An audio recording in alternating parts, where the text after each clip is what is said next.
playoffs, the best records in the American Football Conference. If indeed the season ended right now, Cincinnati, Denver, and Miami would be in the playoffs, and the two wild card teams would be Buffalo and the New York Jets. There are other teams still fighting for the wild card berth, those four. The Jets today are being hosted by the Cleveland Browns, a team in the playoffs last year with an 11-5 record. Disappointing this season, only 5 wins, but looking to knock the Jets' playoff hopes down today.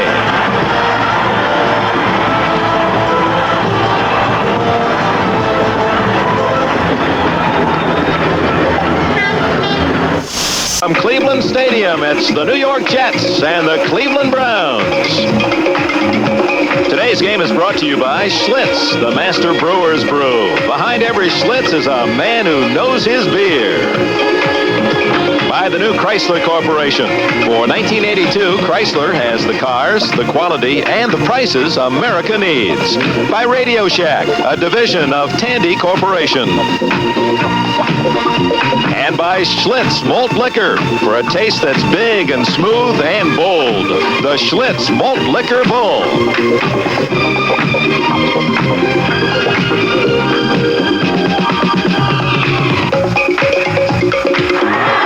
Cleveland, Ohio, temperature in the mid-30s. Cleveland Stadium, the largest outdoor refrigerator in the National Football League. 60,000 seats have been sold for this battle between the Cleveland Browns and the New York Jets. Hello, everyone. Dick Enberg, and welcome to Cleveland, Ohio, for this game that is so very important for the Jets' playoff hopes and for the Browns in exercise and trying to keep their heads high. The key to the game, of course, first of all, we should say is that Merlin Olsen, our partner and valued commentator, is not with us today. He's working on his Father Murphy Tuesday night NBC series, and we're going to go it alone with a lot of special features here on NBC Sports. We talked with both coaches, and for the Cleveland Browns to win today, they say they must protect Brian Sipe, and that means against the New York Sack Exchange, Mark Gastineau and Joe Klecko, they have 18 apiece, the Jets with 55 overall to lead the National Football League. Brian Sipe, the quarterback of the Browns, anticipating today that he would have to pass under pressure, offered us these comments yesterday.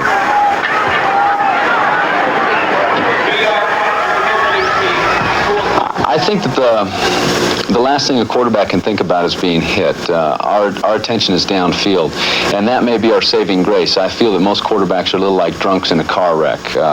We don't really know that it's coming, or if we do know that it's coming, we don't really have the luxury of being able to do anything about it. And I think this state of relaxation or unpreparedness actually allows us to absorb the blow. We allow the guy to do what he wants with us and possibly avoid injury that way. That's how I've always felt about it. I feel if I don't know it's coming, I have a better chance of surviving it. Brian Sipe, who was the NFL Player of the Year last year, leading the Browns into the playoffs, and he today will have 2 fullbacks that will start the game, Mike Pruitt and Cleo Miller, as Sam Rutigliano will have the extra back end to protect him against the charges of the ends Gastineau and Klecko. You heard both Bryant and Axe talk about the injury suffered by the Jets. With the loss of Wesley Walker, and Freeman McNeil may only be able to play spot duty. The thought by Walt Michaels today is he'll throw to his backs, Bruce Harper particularly, and watch the tight end, Jerome Barkham. There's Walt Michaels and the American Eastern Division leaders, the Miami Dolphins. Buffalo in second place, with the Jets a game and a half out in third, but in a wild card spot. If they win their last 2, probably will make the playoffs.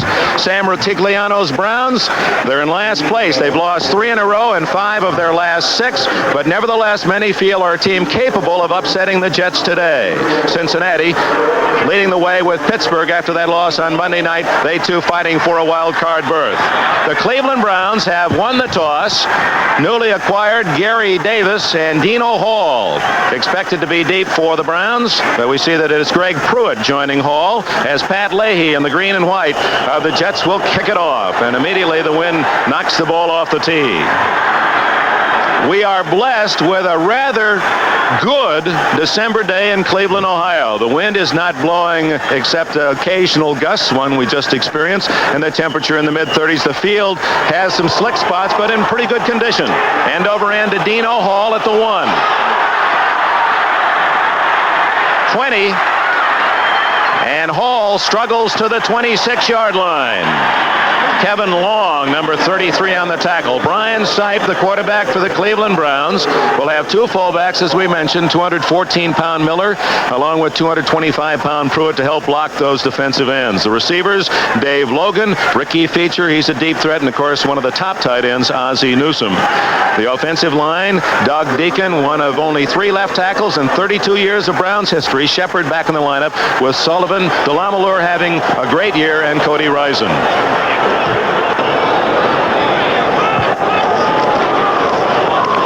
Mike Pruitt, and a flag is down as Pruitt gets a couple up the middle. Abdul Salam, Stan Blinka in on the tackle. We'll check the penalty flag. Offside against the Jets. So New York, an early mistake. As they mark off 5 yards against the Jets, let's check the defensive alignment for New York. Gastineau, Salam, Lions back in the lineup after sitting out a couple of games with a hamstring injury, and Klecko. Again, Gastineau and Klecko lead the NFL. Each has 18 sacks. Greg Buttle, Stan Blinka, and Ron Crosby for the leading Jets tackler, Lance Mel. He's out with a concussion. Jesse Johnson at that left corner spot that has lost both Jackson and Dykes with injuries. Jerry Holmes at the other corner. The brilliant sophomore Darrell Ray, and veteran Ken Schroy at safety. 1st and 5, Pruitt again. And it may well be in the early going, both teams will test the inside running game, trying to control the ball, eliminate possible mistakes on a somewhat slick turf and on a cold afternoon. 2nd down, and call it a long 4. Pruitt, as you saw, over 1,000 yards for the 3rd consecutive year, and he's now joined by Greg Pruitt in the backfield. Reggie Rucker also lined up, and that's Feature in motion. Complete to Greg Pruitt, and a 1st down at the 46.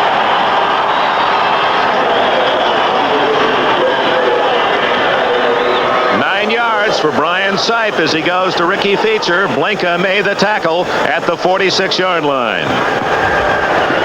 See Feature in motion. Pruitt out of the backfield to the left, circling over the middle. Good protection by Deacon as he fought off Gastineau. And Pruitt slipping the tackle of Crosby. He's slippery and he likes playing on an off field. 1st down at the 41-yard line.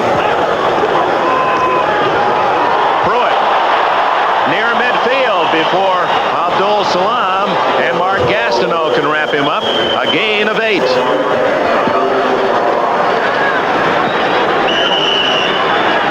Pruitt from Purdue University in the Pro Bowl each of the last 2 years. Now the Browns, taking the opening kickoff, have moved to the Cleveland 49-yard line, 2nd and 2. Let's see if Sipe goes long. He's got a down to play with.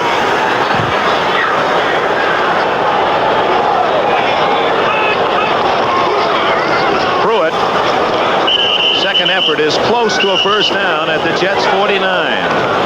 Entire center of the Jets defense there to stop him.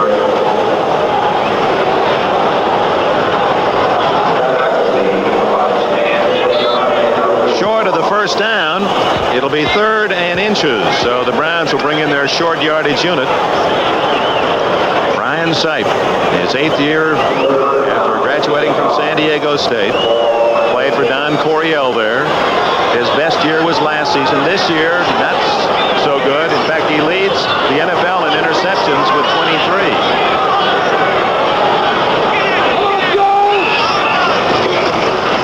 Up the middle goes Mike Pruitt, and I don't think he made it. He was stopped cold at the line of scrimmage by a strong surge in the center of that Jets defense. Stan Blinka with his helmet right on the ball carrier. Referee Jerry Seaman, the umpire Frank Sinkovich, head linesman Leo Miles, line judge John Leinbach, Paul Betts, Bill Quimby, and Bill O'Brien round out the officiating crew. Crowd says go for it.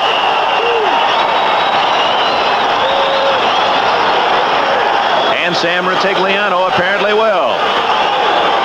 He has Pruitt and Charles White in the backfield on 4th down and inches. Newsome and Oden, a pair of tight ends, with Oden flanked right.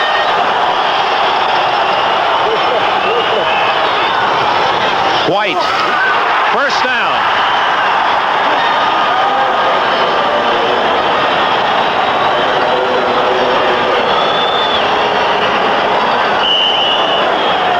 They ran right behind Joe DeLamelure, who has been regarded as the outstanding Browns offensive lineman all year long. Here's DeLamelure, number 64. Cody Rison, 63, and then White right over the top. Joe DeLamelure, he calls himself a blue-collar guy. We'll get that reaction after this next play. It's first down at the Jets' 47. Sipe leaving Pruitt in to block, and he finds the other Pruitt, Gregg, at the 42. A fumble, and the Jets have recovered at the 44-yard line. So the New York Jets have the first turnover of this game. Marty Lyons, number 93, came up with a football. Greg Pruitt trying to struggle for extra yardage, double teamed on the tackle, and they knocked it away. Crosby got there first. Actually, it was second. It was Holmes who twisted, and Crosby and Blinka finishing him off. Greg Pruitt dropping the ball, and Lyons came up with a recovery.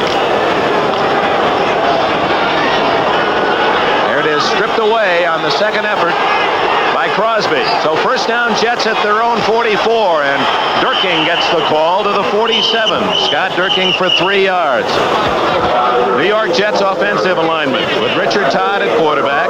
Freeman McNeil will see spot duty. He's not in there now. Tom Newton is the fullback, and Durking replacing McNeil. Bobby Jones for the injured Wesley Walker. Derek Gaffney on the other flank. Jerome Barkham, the tight end. They like to go to Barkham. They figure they will today. Ward, veteran Rasmussen, Fields having an all-pro year. Alexander and Powell, the front five. 2nd and 8. And Newton gets short yardage. Stops shy of the 50-yard line. And you can see both sides, the running backs, running gingerly, not really able to dig in on that soft footing. Ambrose and Scott made the tackle of the former University of California star. He blocked for Chuck Muncie with the Cal Bears. Bruce Harper has replaced Newton. There's the defense. Brown, Bradley, and Alzado, the front three. The 4 linebackers are good. Jackson a hitter. Ambrose and Clay Matthews. Ron Bolton and Hanford Dixon at the corners. And Scott and Beeman, the safety. 3rd down and 4, and a draw. Bruce Harper, first down at the Cleveland 44-yard line. The Browns were looking past, and Harper, the great all-purpose back of the New York Jets, picks up first down yardage. Right from the line of scrimmage, Todd slipping it off to Harper, and that defensive line caught in the backfield, and Harper with good yardage for a quartet of Browns can make the stop at the 43-yard line. Give him 7 yards. Harper out, and Freeman McNeil has replaced Harper in the Jets backfield. No score in the game. 9:12 remaining in the first quarter. McNeil's first carry, and he gets to the 39-yard line, slipping the tackle of Robert Jackson. Lyle Alzado, number 77, following the play, made the stop. 6 minutes and no score. The Jets' first possession after the fumble recovery at their own 44. McNeil, All-American at UCLA, leads the Jets in rushing this year.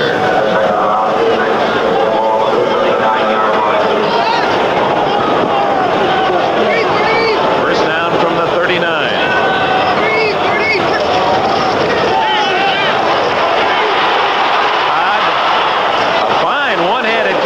McNeil for a yard or 2 gain. Dick Ambrose with good coverage, number 52 for the Browns. McNeil showing excellent hands with that reception. Jets without Wesley Walker, and last week in Seattle, Todd missed him, although he completed 27 passes. 21 went to running backs. And with Walker out of there, he figures to use them often again today.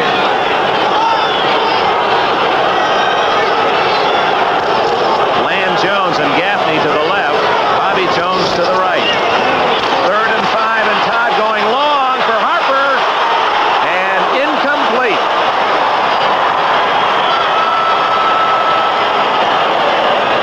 Todd trying to beat the linebacker Clay Matthews, but Matthews did an excellent job. Todd looking right all the way, and then finding Harper down the sidelines, but Matthew had him well covered. Harper, a juggling try, but could not come up with a football. So on 4th down and 5, into punt will be Chuck Ramsey without a right shoe. And this cold day, Ramsey will deliver the ball. That right foot just sock covered. He'll have his comments about that technique later. 26, Dino Hall at the 10-yard line of Cleveland. Ramsey, the best net punting average in the AFC, 37, has done a good job of getting the ball out of bounds in this spot, but not this time. Into the end zone, and a touchback at the 20-yard line. And a little...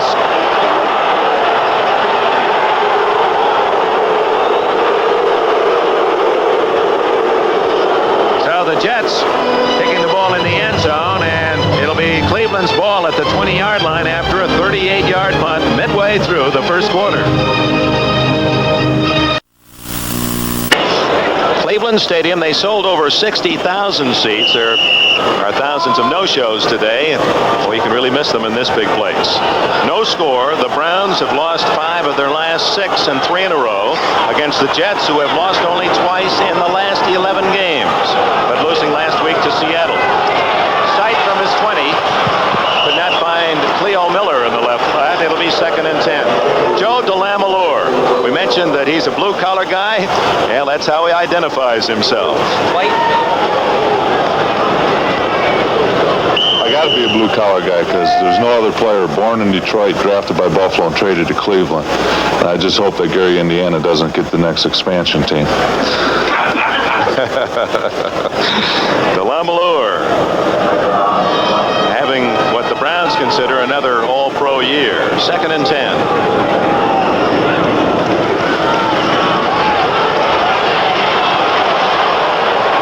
Incomplete, trying to find Ozzie Newsome at the 30. Darrell Ray, free safety, covered for the Jets. So Sipe misfiring on his first 2 attempts on this series. There are his numbers in 1981, but the most significant statistic is that he has just 16 touchdowns and 23 interceptions. That leads the NFL. Last year, it was 30 touchdowns and only 14 interceptions.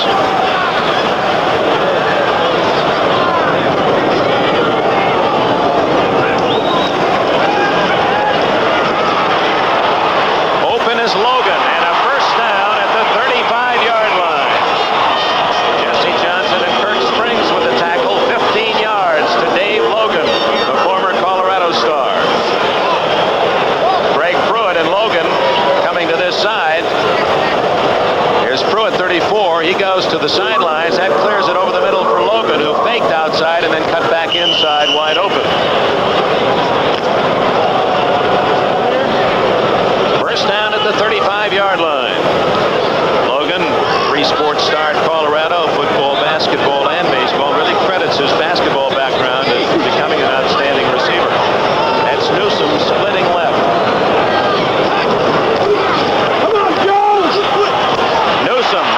He's out of bounds at the 43-yard line. 8 more yards for the Browns.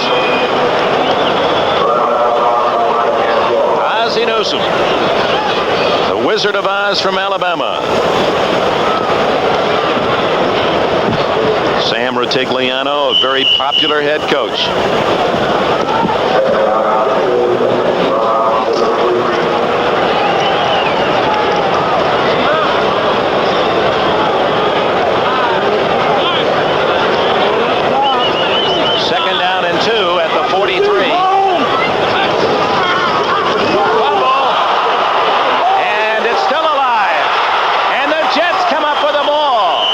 The 25-yard line. Number 51, Greg Buttle, and New York has its second fumble recovery.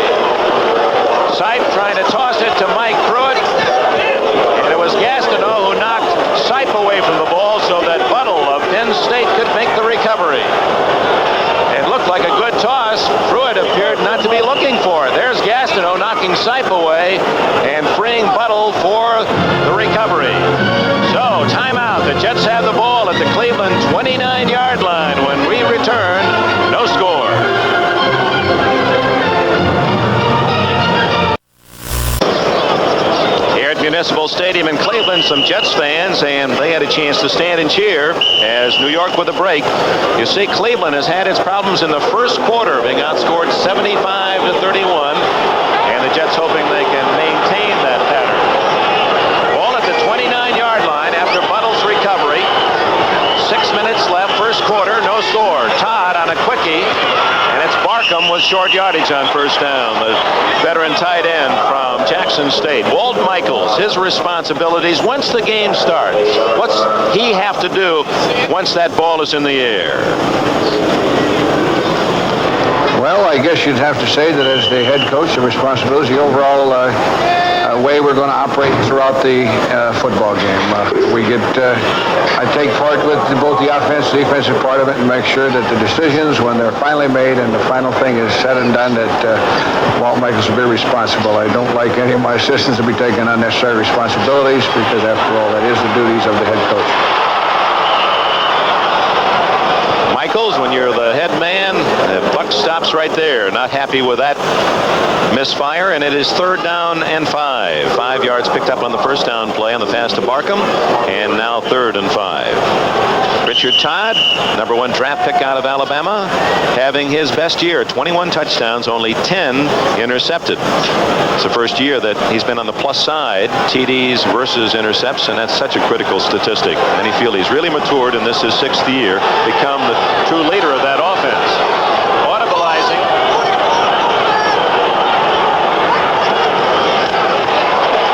On a blitz. Clarence Scott dumps Todd at the 31.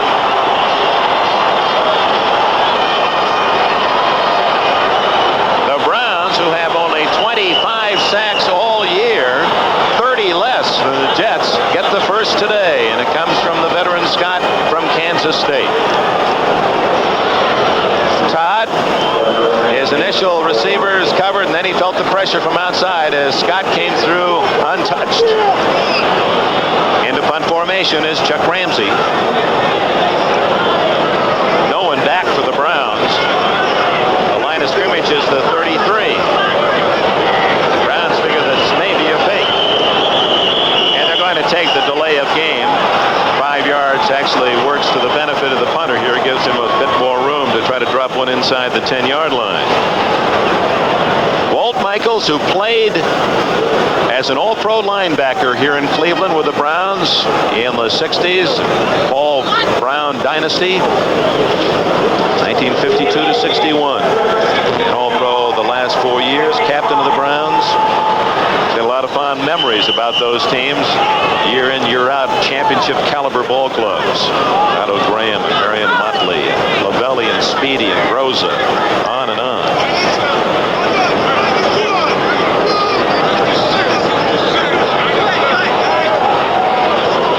Darden is only at the 20-yard line, so there's no one back to return this punt. He pooches it toward the sidelines, but gets too much of it, and it's another touchback for the Cleveland Browns.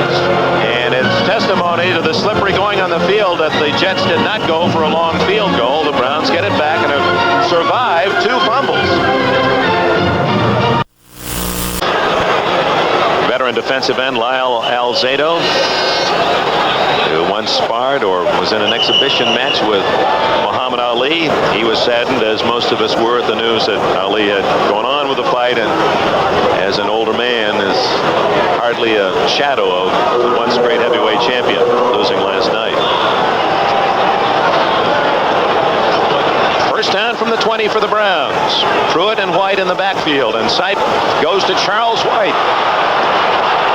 And he's out to the 25-yard line, tripped up by Stan Blinka.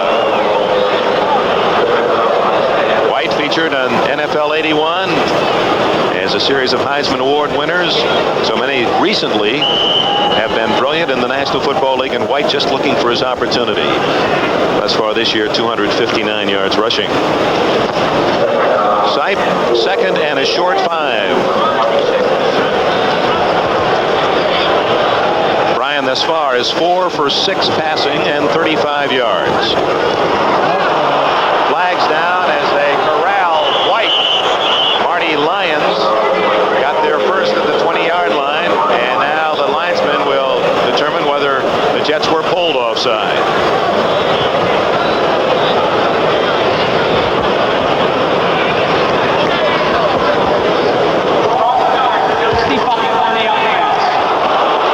Ball start. So 5 yards will be marked off against Cleveland. Back to the 20-yard line, and it will be 2nd down and 10 as Cleo Miller is sent in by Sam Rutigliano. Going back to the Jets' possession. False start, number 65 on the offense prior Henry to the Shepard, snap. the left guard, guilty. The sack by Scott took the Jets out of field goal range. They were at the 23-yard line at the time. That would have amounted to a 40-yard field goal try, but the sack took them back to almost a 50-yard try, and Walt Michaels elected to go to the punt. Draw, Mike Pruitt breaking tackles and close to a first down. Stopped at about the 28-yard line.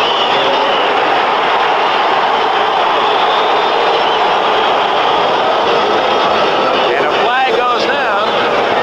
So the Jets, not answering the whistle, continue to push Pruitt back, and they're going to pick up a personal foul. Let's pause briefly for station identification. This is the NBC Television Network.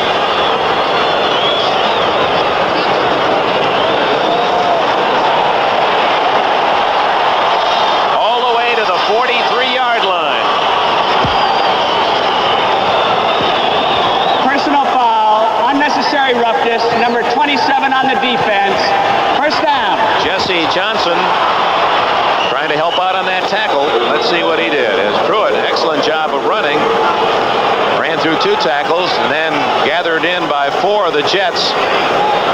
Just a matter of too much too late. Come on, Joe! Sight going long. And a trio of Jets had Ricky Beecher well covered. Johnson, Ray, and Stroy.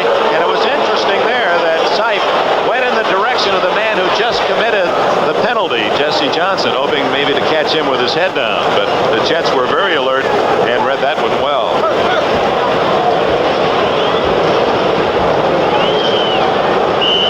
.25 left in the first quarter. Brian Sipe, despite the fact he's in the top 3 in passing yardage, the Browns are in the bottom 5 or 6 in scoring. They just have not been able to get the ball in the end zone. Fake draw. And wide open is Miller at the Jet 44-yard line. First down. Ken Troy with a tackle. 13 yards on the play. Cleo Miller from Arkansas A&M circling all the way over the middle, and Sipe given enough time to be able to find that pattern open, and Troy, the safety, making the tackle. Brian Sipe, the kind of quarterback who can pick the best of defenses apart if you give him that kind of time. And thus far, Klecko and Gastineau unable to get to him. Charles White at the 40, and finally dumped at the 39. Little on top, and a couple of Jets down low to make the tackle. At the 39-yard line, a gain of 4+. Call it 2nd down and 6.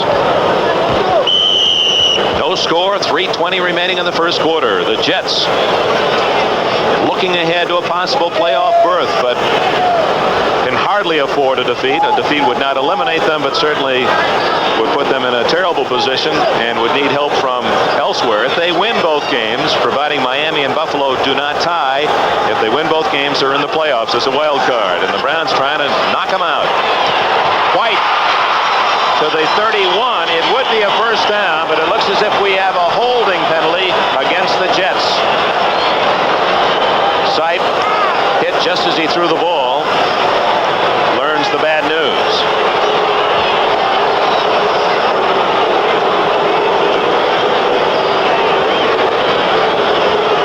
That was an interesting comment by Sipe in his opening remarks, that in a way, as a quarterback, he's oblivious to that pass charge, much as a drunk in an auto accident who's totally relaxed. He said, I just can't think about the pressure around me. I might tighten and really injure myself. I just go limp as I throw.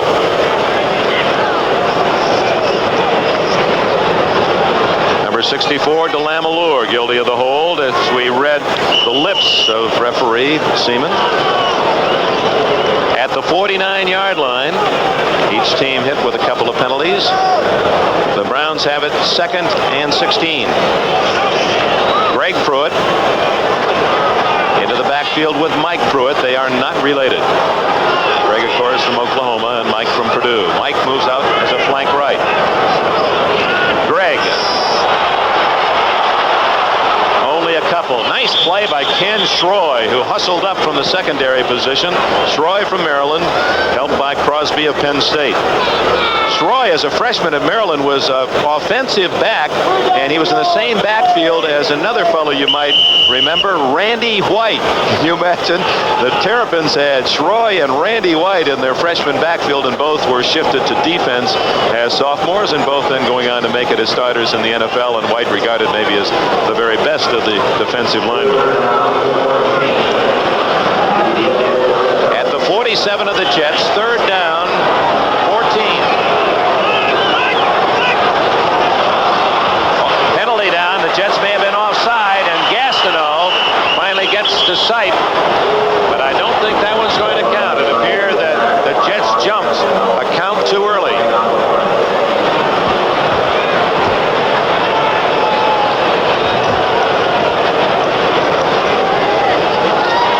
Cost New York 5 yards and bring up 3rd down and 9. So Michaels has seen his team make a couple of costly penalty mistakes. Gastineau and the left tackle Abdul Salam moving before the snap. Now Sipe may have been using a snap count of 2 and went to a 3 that time, and that all in vain. Offside, defensive, left tackle. They say Salam was offside. Gastineau apparently was as well. At the 42, 3rd and 9. No score in the game. 2 minutes, 2 seconds left in the first quarter. On this drive for the Browns from their 20, 6 plays plus 4 penalties.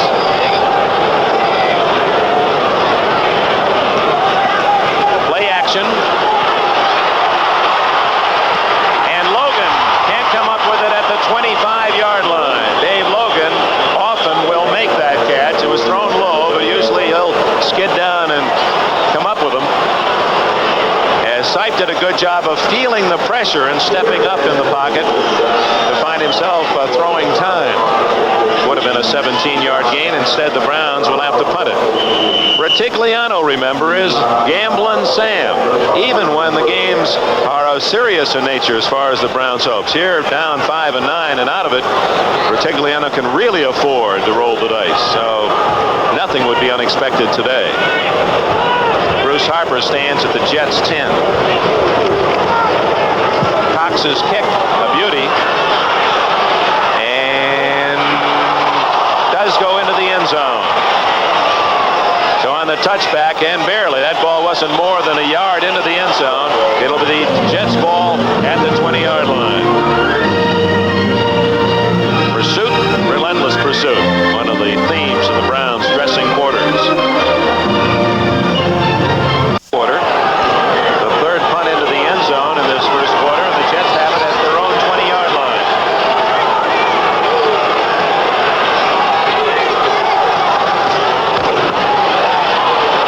Breaking into the open is Freeman McNeil, 11 yards to the Browns' 31-yard line before Clarence Scott can bring him down. So McNeil, a big hole up the middle.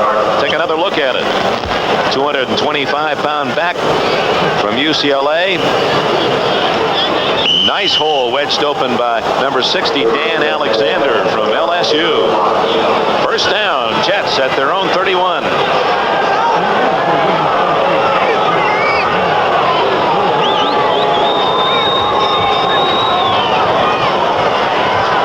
Again, a drive up the middle to the 35, maybe even the 36-yard line for Tom Newton, and he gets 5 more. Good carry.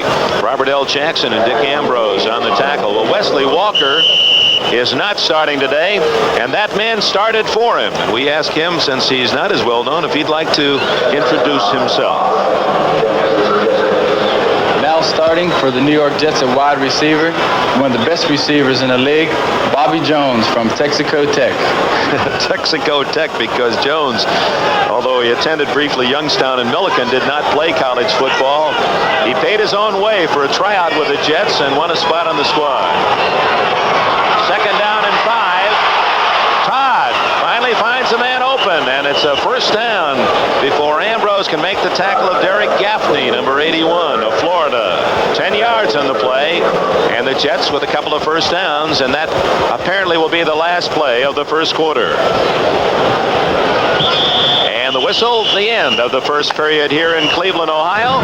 The New York Jets battling for a playoff. The Cleveland Browns fighting to knock them out of the postseason go-around are scoreless after the first quarter.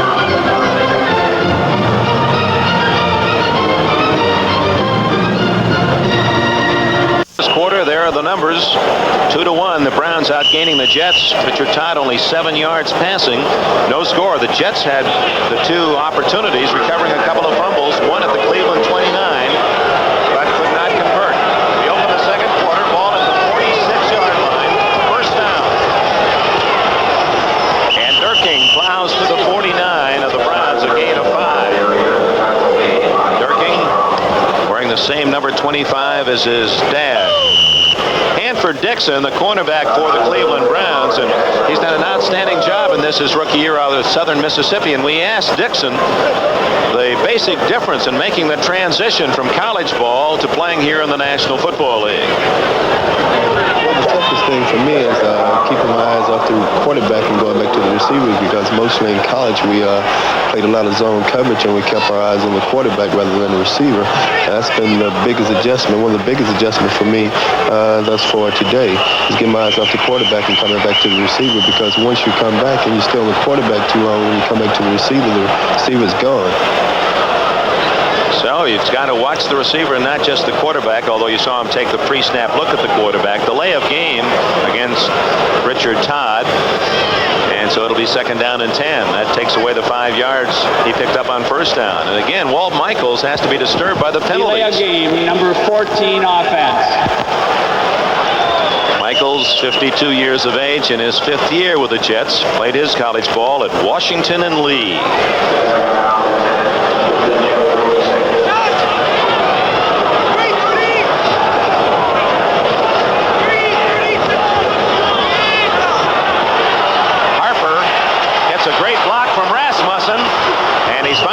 Out of bounds inside the Cleveland 45 by Hanford Dixon. A 9-yard play. And 66, Randy Rasmussen with a fine block to clear him. Here's Dixon as he sees the play develop, reading the receiver as he was cleared out by A.D. Jones, then seeing that Harper had the short pass, had to come up and make the tackle. Clay Matthews also on the play. Dixon comes out on 3rd and 1 as the Browns go with an extra defensive lineman.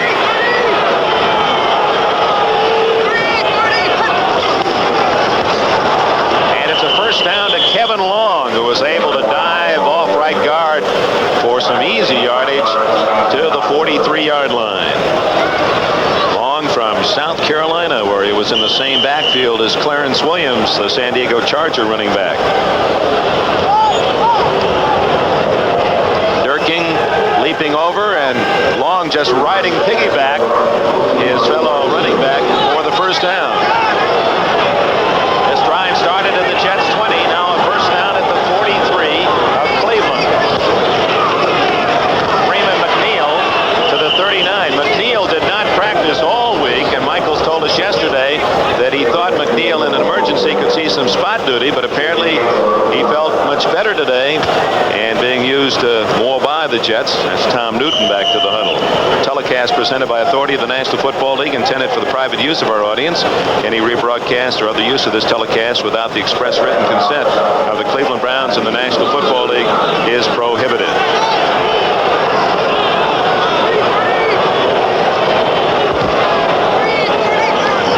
Second and 7, play action.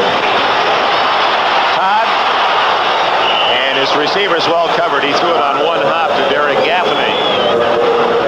Lyle Alzado putting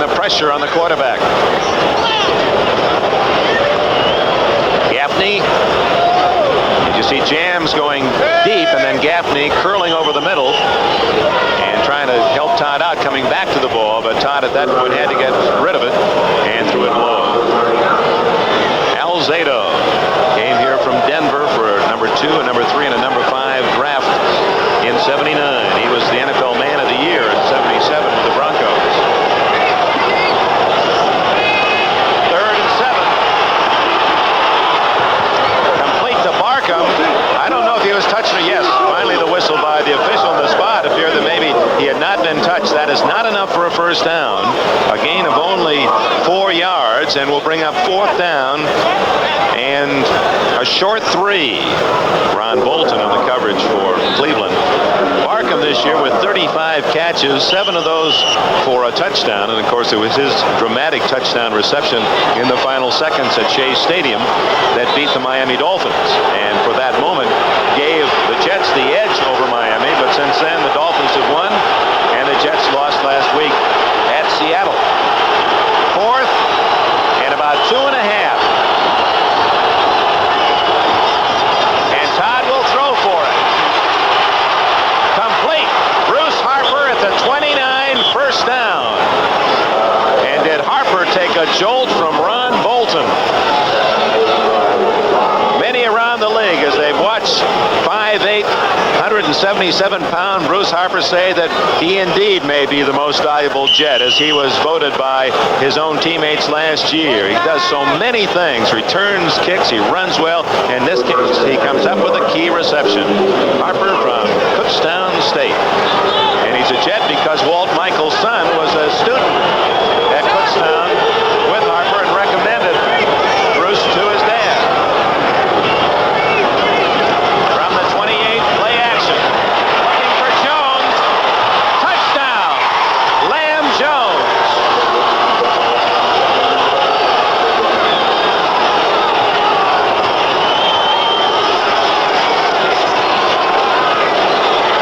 Richard Todd's 22nd touchdown pass of the year. That's more than he's ever thrown with the Jets. And for Jones, only his second. If you saw the start of NFL '81, they showed you last year a touchdown from Todd to Jones, and it was almost the identical play in the identical spot on the field. Jones between Scott and Darden, a beautifully thrown ball, and the Jets have the first score of the game. Joe Fields to snap. Pat Ryan to hold. Pat Leahy to kick. And it is good. So with 11 minutes and 6 seconds remaining in the first half, the New York Jets on an 80-yard drive get the touchdown. Todd to Lamb Jones. They lead the Browns 7-0. And for the Browns and the rest of the NFL since way back in July, the heat of summer. New York Jets lead 7-0 on an 80-yard drive, 11 plays, 28 yards on the touchdown, and Bruce Harper's key 4th down catch kept the drive alive. Leahy to kick off, Greg Pruitt, and Dino Hall on the Browns goal line. Deep to Hall. 10, 20, 30, 40, and all the way to the 50-yard line.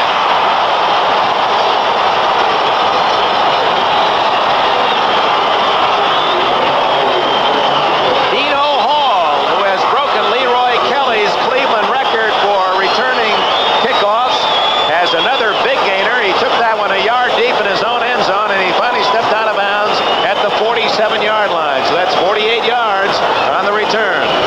Mickey Schuler finally pushed him out of bounds. There's Schuler with Leahy, number 5, hoping someone would get to him first, although he had the inside cut off. On first down, Sipe, plenty of protection. Now goes deep to Newsome. Complete at the 25.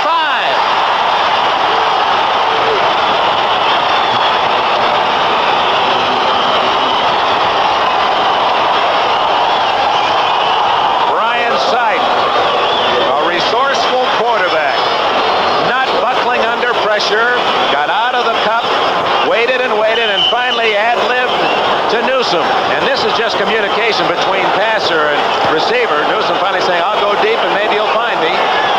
As they went over the top, Ken Schroy, and a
7 for 10, with Sipe having more yardage, 93 to Todd 64.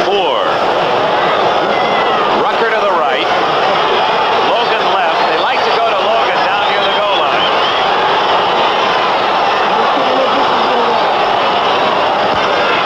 Logan can't hang on to it. Logan arguing that they held his jersey and continues to argue in the end zone.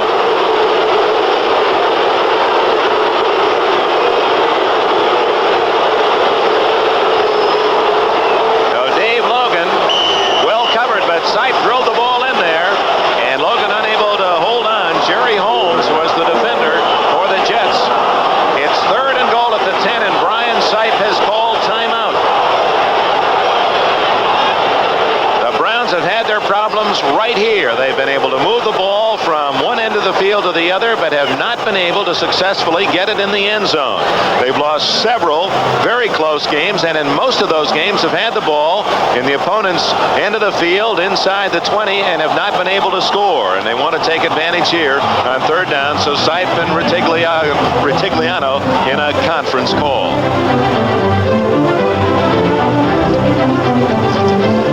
Statistic for the Cleveland Browns. 4th lowest in points scored, despite the fact they're in the top 5 in moving the football. Win the battle on 3rd down. Those are little posters from the Cleveland Browns locker room.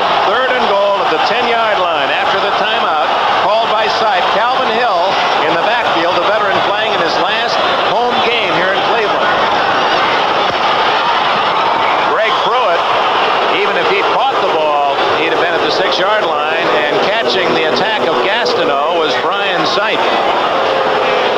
So Matt Barr comes in for an apparent field goal for the Cleveland Browns, and again denied at least on those 3 downs starting from inside the 8. Barr from Penn State, of course, picked by the Steelers, kicked earlier with San Francisco, and then acquired by the Browns on waivers. This will be a short 27-yard attempt.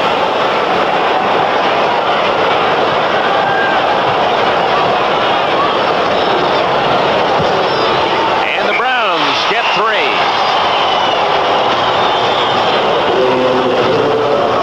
Matt Barr culminates the drive with his 12th field goal of the year. And the score, early 2nd quarter, 7-3 Jets. Tackle. Guard and Ensay go right behind that tackle. No mistakes. And for the Jets, they lead 7-3 over the Browns. Steve Cox from Arkansas to kick it off. Bruce Harper and Kurt Sohn deep for the Jets after Matt Barr's 26-yard field goal. It's a sailor towards Sohn, and he plays it wisely and will take the touchback. Richard Todd comes back on the field with a Jet offense. Todd 7 for 10, including a 28-yard touchdown pass to Lamb Jones. Only the 2nd for Jones all year. Todd, you see his rib cage heavily armored, protected by that protective pad. Broke his ribs 4 weeks ago.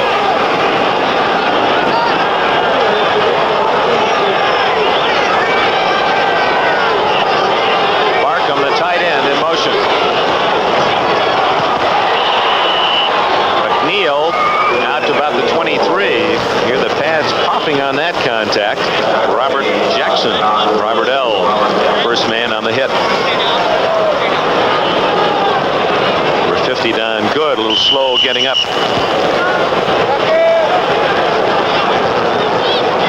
Second down and 7.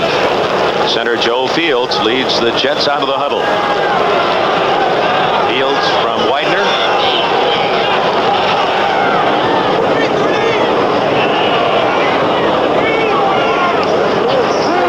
Todd to Jones, incomplete. It'll be 3rd down and 7. Joe Fields, and many feel that he is a Pro Bowl candidate. He was helped very much by his wife in this game. She actually helped him learn how to snap the football. Well, at the time, my wife and I were thinking about getting married. I was long snapper for the New York Jets, and I told her that if she really wanted to marry me, that she'd have to catch my snaps, and that's how we got married. Well, there's a way to propose, and there's a way to ask for her hand. In this case, both of them. It is 3rd down and 7. 5 defensive backs for the Browns. Todd sends his backs in the pattern and throws into a crowd. Intercepted. Clay Matthews. And he's down at the 33-yard line.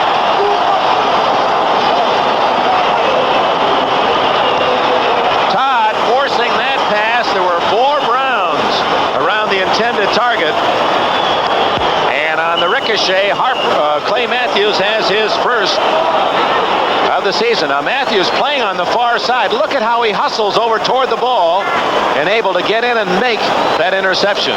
Nicely done by Matthews from the University of Southern California. See, look at the coverage. It was 56 Jackson. It appeared to get the ball first. An apparent unwise choice by Todd, and Cleveland has the ball.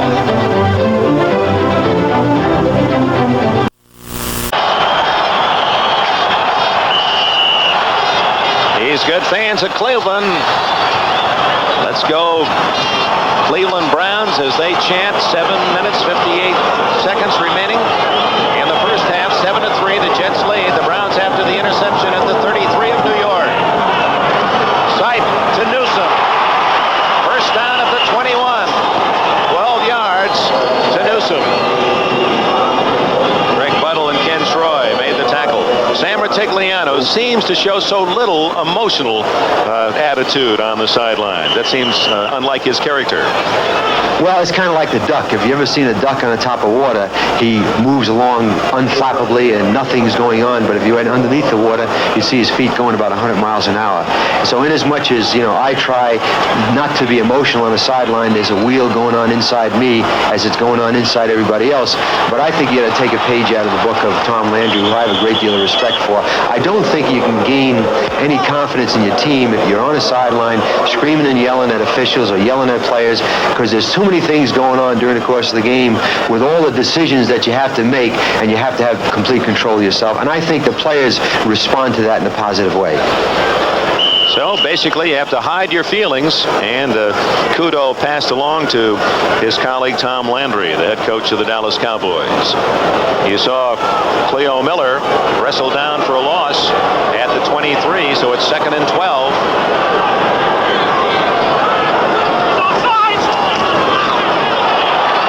Up the middle to the 17-yard line is Mike Pruitt. You heard the shout offsides, and a flag did fly. Line judge on the near side making the call, and it's against the Jets. And Walt Michaels showing some of his emotions, and they're like mental errors in baseball, any sport. A mental mistake usually fits under the category of penalty. There's no defense against that, and it may hurt the Jets again. Encroachment, number 73 defense. Joe Klecko guilty on that call. Klecko, a big Eagles fan as a youngster growing up in the Philadelphia area. 5-yard penalty makes it 2nd down and 7. Dave Logan and Ricky Feature, along with Charles White, and Newsome in motion. Wide open is White. Darrell Ray made the tackle for the New York Jets inside the 15-yard line. That'll be shy of a first down. 4 yards on the play to White. 79 Heisman winner. Finished number 2 in NCAA rushing history to Tony Dorsett. As he passed the records of Mike Garrett and O.J. Bell, Anthony Davis. Marty Schottenheimer, defensive coordinator, with his back to you. Logan right, Newsome left. Feature lined up at fullback and now in motion. 3rd down and 3. Sight. And incomplete and almost intercepted. He threw to Logan, and Jesse Johnson was there for the Jets. That was a case where his receivers as he was scrambling to the right. No one came back to help him out. And the only one even close was Logan. And the official on the far side involved in a contact with that play, and let's hope he's not seriously injured. You know, it's really amazing that doesn't happen more often. Those men always have their eyes on the players and not necessarily the ball, and are certainly candidates for being blindsided. Field goal unit comes on for the Browns. Matt Barr. It's interesting, the Browns prior to this year had only 3 kickers in their history. They had Lou Groza, Sam Baker, and then Don Cockcroft for 13 years, and they've had 3 just this year. Steve Cox has kicked 1. There's the official who was injured on the play. And Barr, the second.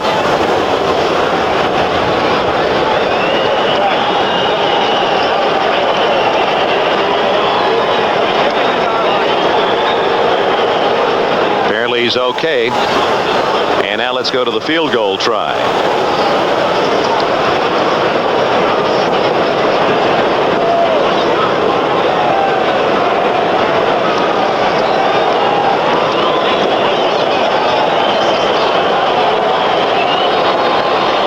Apparently, that official will go back for repairs. That means added responsibilities for the other men in those zebra striped shirts.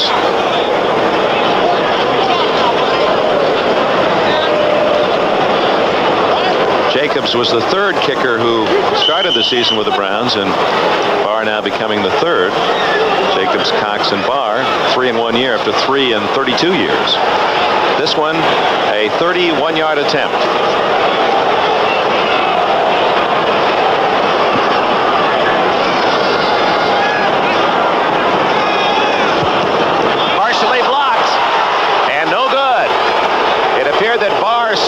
As he approached the ball, and the kick was low, and Barr talked to us yesterday, and he was worried about just that sort of thing. As a sidewinder, soccer-style kicker, as you make that move to the ball, often that left foot will give away.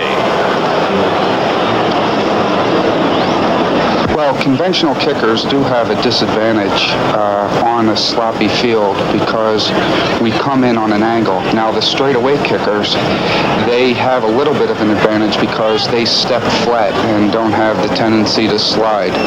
Now, with a soccer style and, as I said, conventional, you try to plant flat and plant with your weight over your planting foot, and then you should be okay. San Francisco has a treacherous field. Cleveland's field can be treacherous. And indeed, those remarks prophetic as Barr misses from 31 yards. You see him slip, that left foot slip. The kick was low and partially blocked. And the Jets now have the ball at their own 20-yard line. Richard Todd with his club still in the lead, 7-3. Sends both wide receivers to the right. Flanker screen to Jones, and he didn't hang on to the ball. Tried to run before it arrived. It'll be 2nd and 10. Jones, 9'1" sprinter's speed.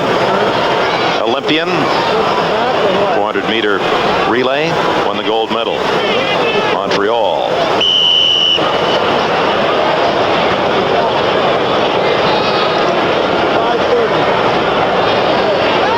Temperature in the mid-30s in Cleveland. Flurries expected later this afternoon. Big hole, and Harper shoots forward to the 26-yard line. A gain of about 6 before Ron Bolton of Norfolk State, where 28 can come up to make the hit.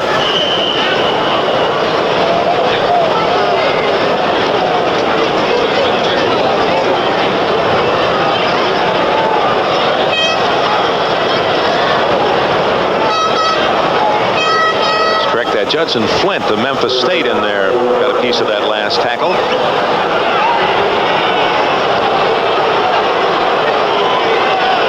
Third and 4.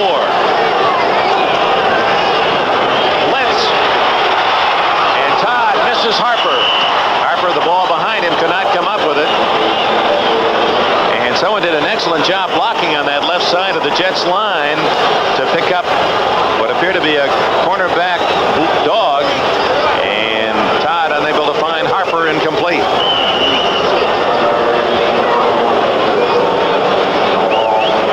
Chuck Ramsey, 35-yard average on his first two kicks. Of course, the first two both went into the end zone. This one should not.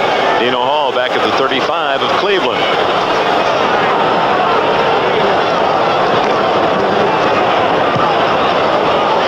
Bad kick. Short and out of bounds at the 43-yard line of the New York Jets. So Ramsey having his problems punting the ball. Maybe that foot's a little cold today. 4:37 remaining in the first half here in Cleveland, and the New York Jets in front 7-3. Today, the Jets had 2 fumble recoveries and could not score off those opportunities. The Browns have had 2 breaks here in the second quarter. Intercepted pass by Clay Matthews at the Jets 33. The field goal was blocked, and now a 17-yard punt by Chuck Ramsey, and the Browns have the ball at the New York 43. Sipe over the middle, and Pruitt drops the ball at the 37-yard line. Let's go back to Ramsey's punt, only 17 yards, and as we told you earlier, Chuck has elected just in the last 3 years to kick barefooted, except for a stocking or two.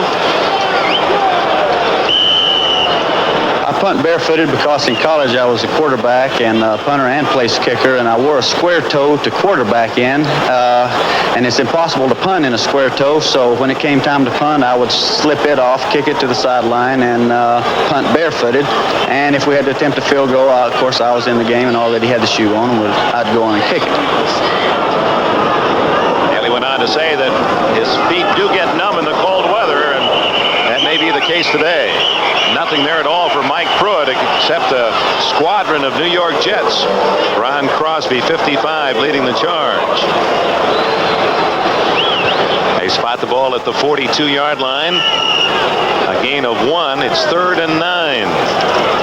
This Jets defense with 55 sacks to lead the NFL, but they've been held off by the Cleveland Browns blockers today. Got to give credit to the men up front for Brian Sipe, center Jerry Sullivan, the guards Henry Shepard and Joe DeLamalure, Deacon and Rice in the tackles.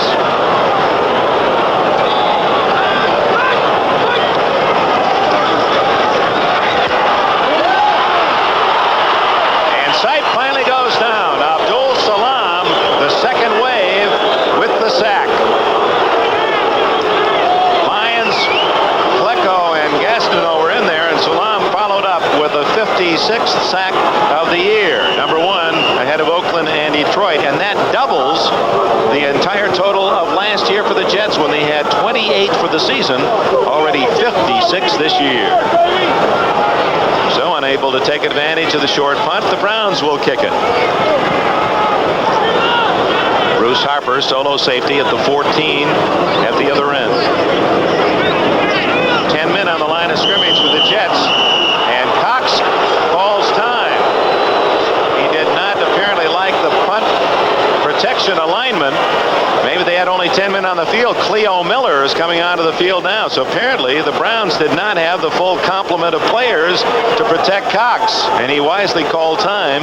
The second timeout used by Cleveland in this first half. So as we get down to the final minutes, they have but 1 left. And there are 3 minutes and 28 seconds remaining before the intermission. Bryant Gumbel, Pete Axelm, and the NFL 81 crew. Some most interesting features at halftime. Oh, you look ahead at some great action tomorrow. National Football League action here on NBC as we're down to the final 2 weekends of the season. Then the playoffs, of course, the big bowl picture, NBC with an all-time lineup on January 1st.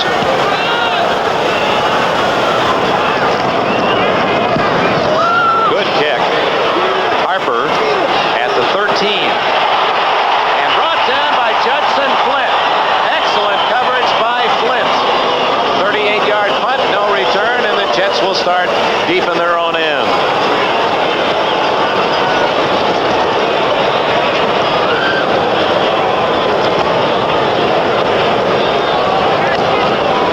The New York York Jets have never defeated the Cleveland Browns.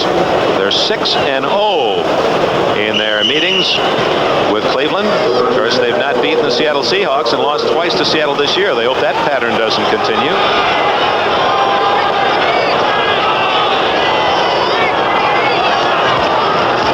On first down, Tom Newton crosses the 15 to the 16. Alzado, along with 97 Thomas Brown. He's starting for the injured Marshall Harris at left end. They spot it closer to the 15-yard line, so call it 2nd and 8. Alzado, he just looks as if he came into this life as a defensive football player.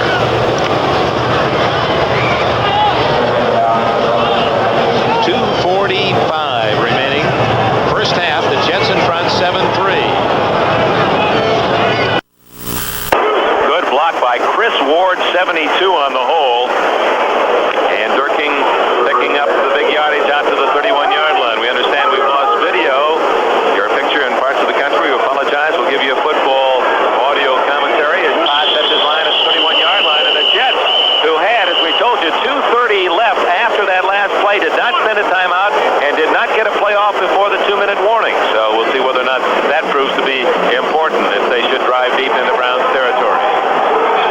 So a timeout here in Cleveland, Ohio, Municipal Stadium. And with 2 minutes remaining in the first half, it's the New York Jets 7 and the Cleveland Browns 3.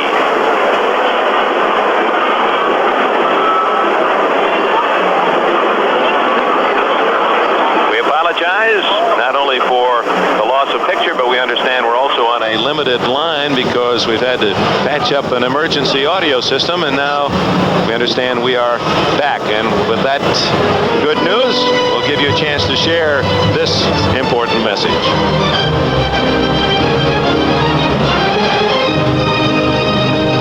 Pat Hayden, we wish him a speedy recovery of knee surgery earlier this week. Preceding announcement furnished as a public service by the National Football League. 2 minutes to go. First half in Cleveland. The Jets with the ball and a 7-3 lead have a first down at their own 31-yard line. Todd outside to Bobby Jones trying to get out of bounds, and he does not. Clock continues to run out at the 41-yard line. The Jets will not huddle. Clock ticking away. They have all 3 timeouts remaining. They used 35 seconds without a play before the 2-minute warning. With 1:36 left. Down the middle, open is Jones. He's got the speed, and he's finally brought down at the 34-yard line. And the Jets again don't call timeout. With 1:27, 1:26, 1:25. And now Todd will wisely call time. He had his team hurrying into position. He has plenty of time left. He's now in Browns territory. And the ball at the 34 with the first down. That was a 25-yard pass play. Jones with that speed. You have to respect him deep. Look at that little dancing quick step. Finds the opening. And at this point, it appeared if he could have gotten outside, he was gone. Clarence Scott saved the touchdown. Happy feet is how they often allude to a man who has that kind of quickness. Watch this as he sets up that defense. Just where is he going? And Scott, an excellent open field tackle, number 22. 2 timeouts left. Todd comes back to the New York Jet huddle, trying to add to a 7-3 lead before halftime. 1 minute, 23 seconds left. You see the field, and there are mud spots. It's in remarkably good condition considering this time of the year. It's not frozen, but as you watch the runners, you can see that there are places where they have to work delicately. And thus far, the straight-ahead charges seem to have been more successful than trying to go wide. That it's basic disaster for the running back to try to go outside. He just can't get that footing to cut sharply back upfield. Trying to add to their 4-point lead. First down at the Browns' 34-yard line. That's Jones, far left.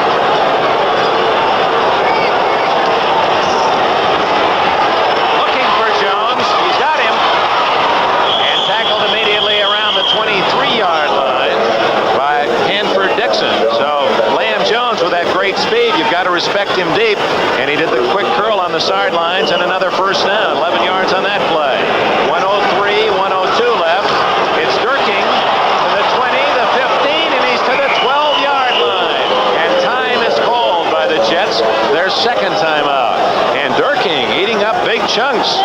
yardage up the middle. Running behind Fields and Alexander. Here it is again. Stan Waldemore, number 70, also with an excellent block on the hole, as Waldemore from Nebraska now playing in that interior line. Robert L. Jackson finally made the tackle. 57 seconds left as Michaels talks with his quarterback, Richard Todd.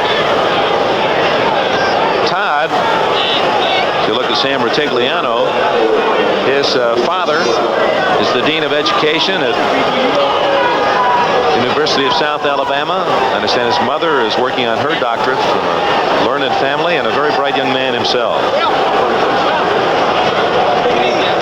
So much of this game is mental. You talk to the players and all the physical talent in the world, but as you make the adjustment in the professional ranks, the ones who truly succeed carry all that physical prowess and complement it with bright mind and the ability to be able at least to execute intelligently.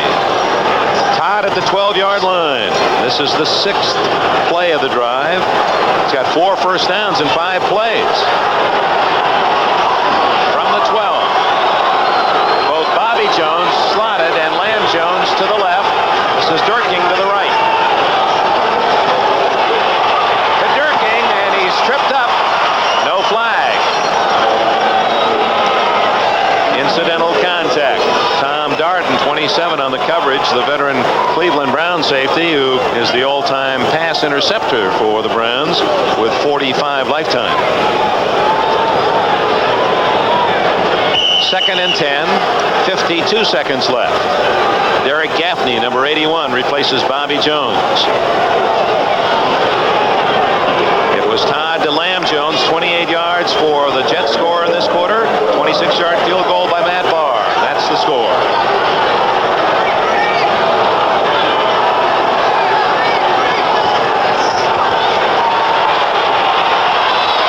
Durking hit immediately at the 8-yard line by Clarence Scott.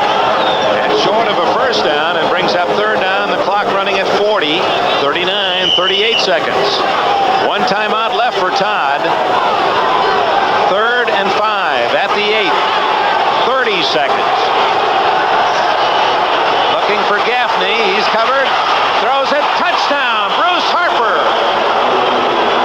So Todd showing considerable composure as he was wanting to go to Gaffney. Well covered.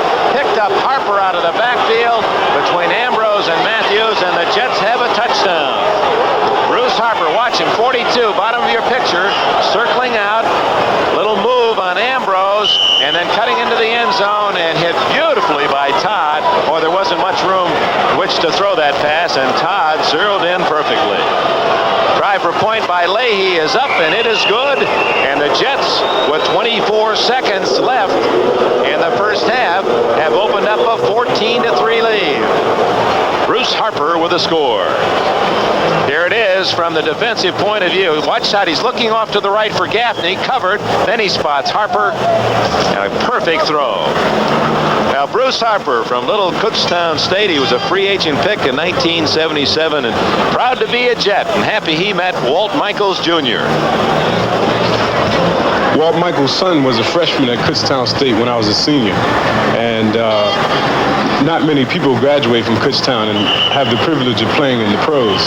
So I was very happy that he was there. So I kind of made a deal with Walt Michaels that if he gave me a good tryout, that his son would be taken care of down at Kutztown. And I made it. Unfortunately, Walt's son graduated now, and I don't know what's going to happen to me next year. Handsome man, Bruce Harper, and he's happy with that touchdown. Remember, he had a key 4th down catch on the other scoring drive for the Jets. We pause briefly for station identification. This is the NBC Television Network. Drive. And the Jets lead 14-3 with 24 seconds remaining. Dino Hall, who had a 47-yard return his last time, and Greg Pruitt are deep. It's to Hall's side of the field. On the run at the 12. 25, and finally dropped around the 33-yard line. All from Glassboro State.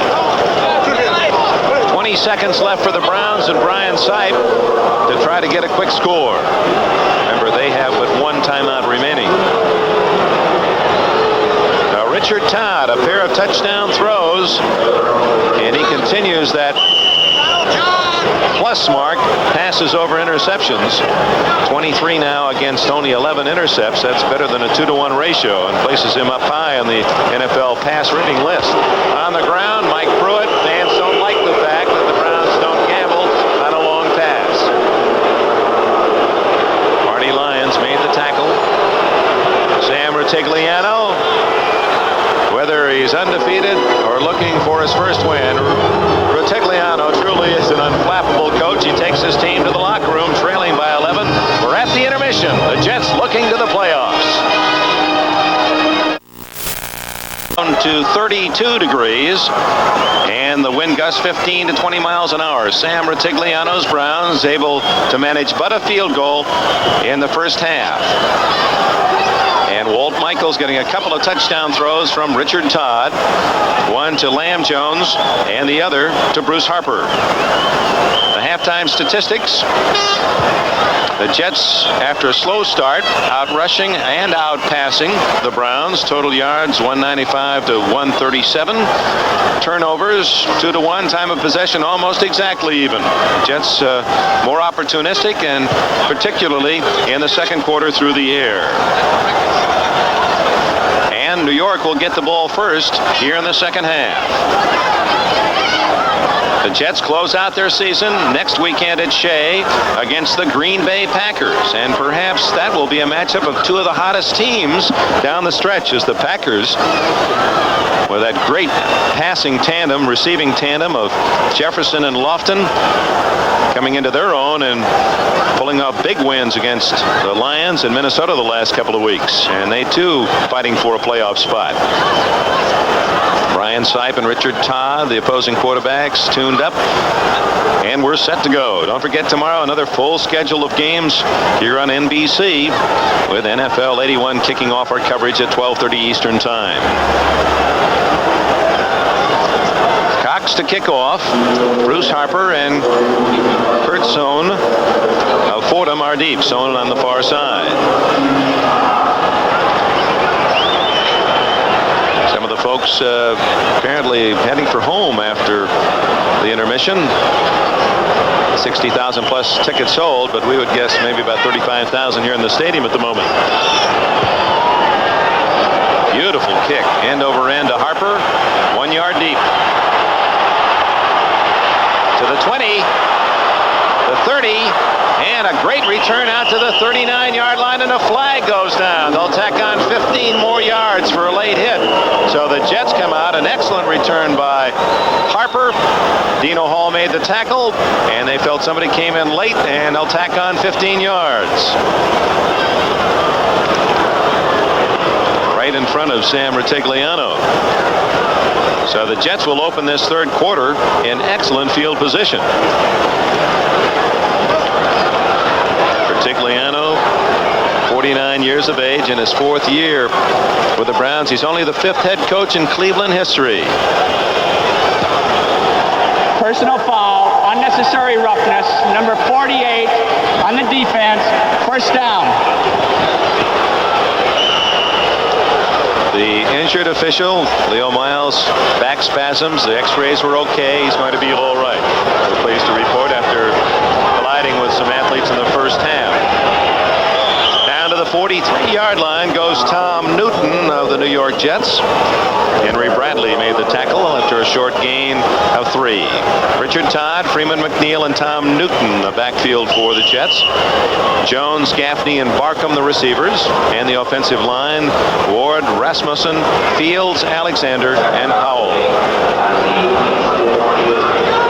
Barkham split right, with Gaffney slotted inside Jones, Lamb Jones on the left.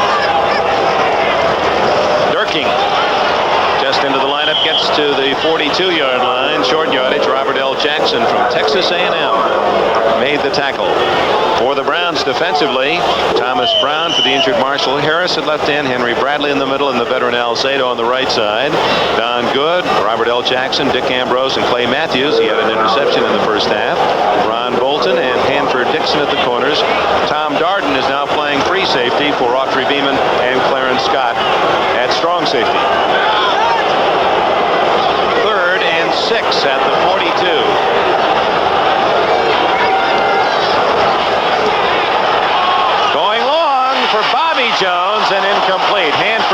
Jackson on the coverage.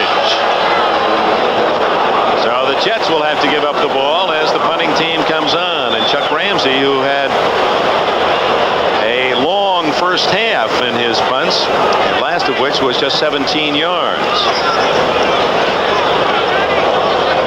Dino Hall will drift back to return as Joe Walton, the offensive coordinator, with a cap on backwards. There's Hall. Guy Bingham of Montana will snap it back to Ramsey. Bare foot of Ramsey. He pooches it down the near sidelines. Good kick. And Sohn had it well covered. Instead, just inside the 5-yard line. So Ramsey, who has had an outstanding year with a net punting average of 37 to lead the AFC, did not have a good first half, but comes up with a 36-yard ball dead inside the 5. Walton, the former tight end, with a headpiece, and Richard Todd, working in such close coordination. Brian Sipe just into the huddle. Miller and Pruitt have done a good job of protecting Sipe thus far. Dave Logan, Ricky Feature, and Ozzie Newsome. The skirmish there in the end zone, or just perhaps some enthusiasm. We're trying to get the Browns going. Someone threw a foam football on the field. Deacon, Shepard, Sullivan, DeLamelore, and Rice, and blocking for Sipe. Mike Pruitt hit almost immediately. Greg Buttle, 51. Marty Lyons in on the stop. Pruitt able to get back to the 5, and that's all. Hand off to Pruitt, trying to find a hole, and you see Buttle moving in from his left side linebacker spot. He saw the hole and met Pruitt head on.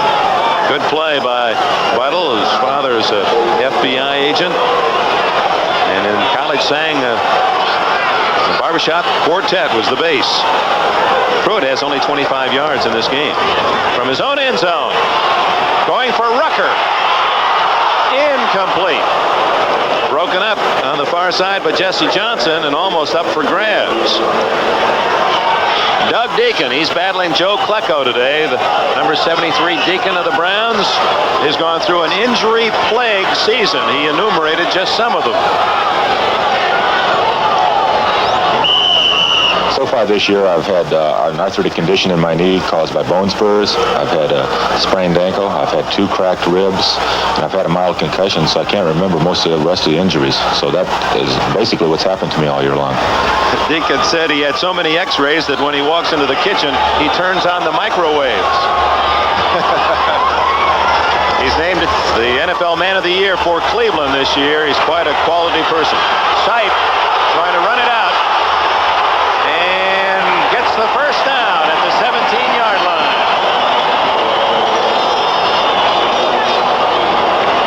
Now let's go back to Doug Deacon as he has his hands full with Joe Klecko. There's Deacon 73, Klecko 70, both 73, and then Lyons comes in, a stunt by the Jets, and Deacon winds up out of play. He's out of the end zone. Played his football at Illinois, as we said earlier. What a heritage. Left tackle for the Cleveland Browns. Lou Groza, Dick Shafrath, and Doug Deacon. That's been it in 32 years. First down on the scramble by Sipe. Out of bounds at the 16, they mark it. Cleo Miller. And he's down across the 25, close to a first down. Lenka and Johnson made the hit. Sipe is now 10 for 19 passing. They're going to measure for the possible first down. Blanca 54 has credited his mother's strawberry malts for helping him to grow up. He said he just had a devil of a time gaining weight as a youngster. Just around 200 pounds, wanted to play defense, and thanks to those strawberry malts and a loving mother, it made a lot for him. He gained 30 pounds and made his college team, and now playing in the big time. Just short of the first down. 6'2" and 234.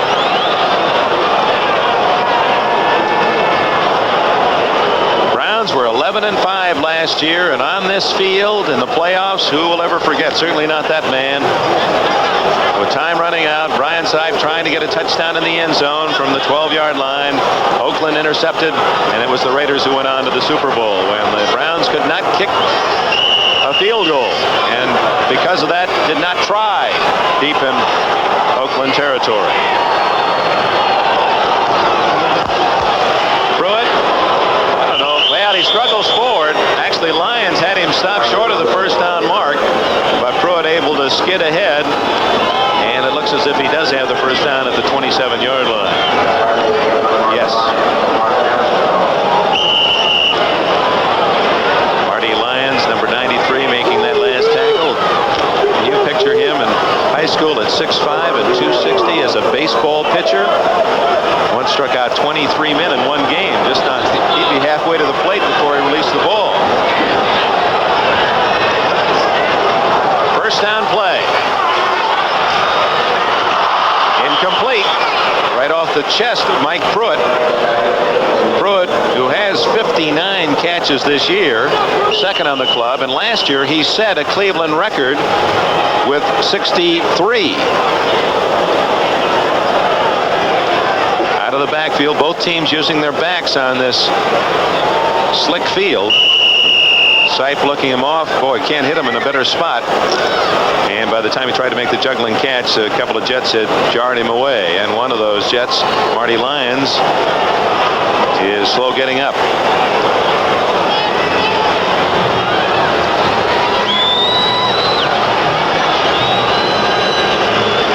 I don't know quite, other than that being up on the scoreboard, what that is. So Lyons coming in to help out on the tackle. Jarred. He appears to be okay. Timeout. 14-3 Jets. 12 years in the league and a great star. And he will be missed not only by the fans in Cleveland, but his many followers around the NFL. Over 6,000 yards rushing. NFL Rookie of the Year with the Dallas Cowboys out of Yale University, 1969. Second and 10 for the Browns at their 27-yard line. 11 minutes left in the third quarter. Sipe to Feature at the 40. First down. Johnson made the tackle.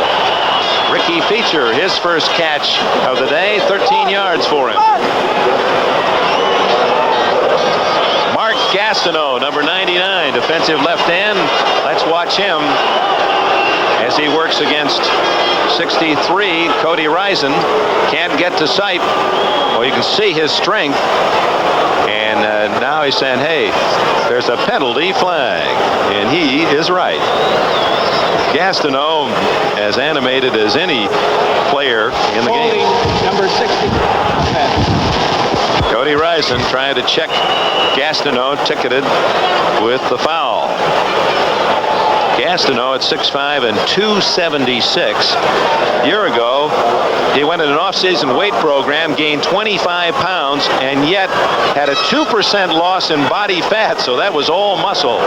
Dick Enberg, Cleveland Stadium, 14-3. The Jets leading, third quarter, 11 minutes left. Sipe going long for Newsome. Incomplete and almost intercepted by Ken Schroy. Darrell Ray, 28, was there as well, and Kirk Springs, 45. 3 men on tight end Ozzie Newsome. Even at that, well covered, it appeared Newsome had a 50-50 chance, and he got to the ball first. It was Springs, 45, who got a hand in and tipped the ball away. Springs from Miami of Ohio. Third down and 20 for the Cleveland Browns at their 17-yard line.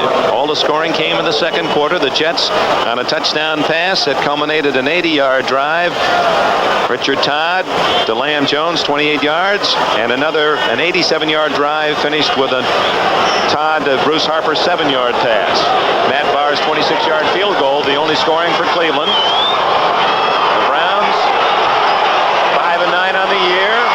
Greg Pruitt struggling to the 29-yard line. That'll be far short of a first down, and will bring up fourth down and 8.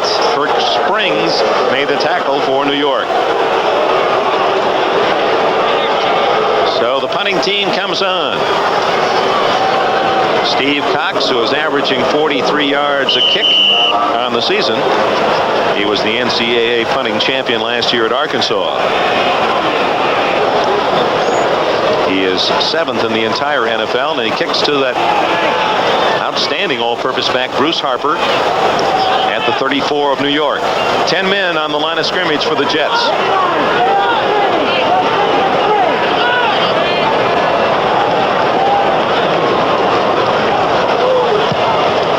Short kick. Harper returnable at the 35, 40, 45, and hammered at the 48. Fumbles, and the Jets recover at the 47 of Cleveland. He was hit hard, and the ball jumped 5 yards forward, and the Jets get a great break as they fall on the loose ball. 31-yard punt, 14-yard return.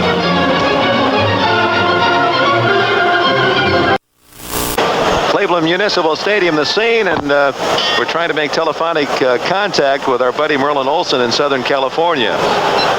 Dick, can you hear me? I can hear you, but I'm not sure you can hear me, Merlin. Well, I'll listen to you off the set. Enjoyed watching you work. You devil, you have you sent me to the workhouse, didn't you? I sent you to the workhouse, but I've appreciated listening to you. I don't think there are many play-by-play men, Dick, who could handle a game by themselves. Very few know as much about football as you do. Thanks a lot, Merlin. And it's an interception by Clarence Scott as he leaps in front of Jerome Barkham. And oh, how I wish you were here to describe the replay.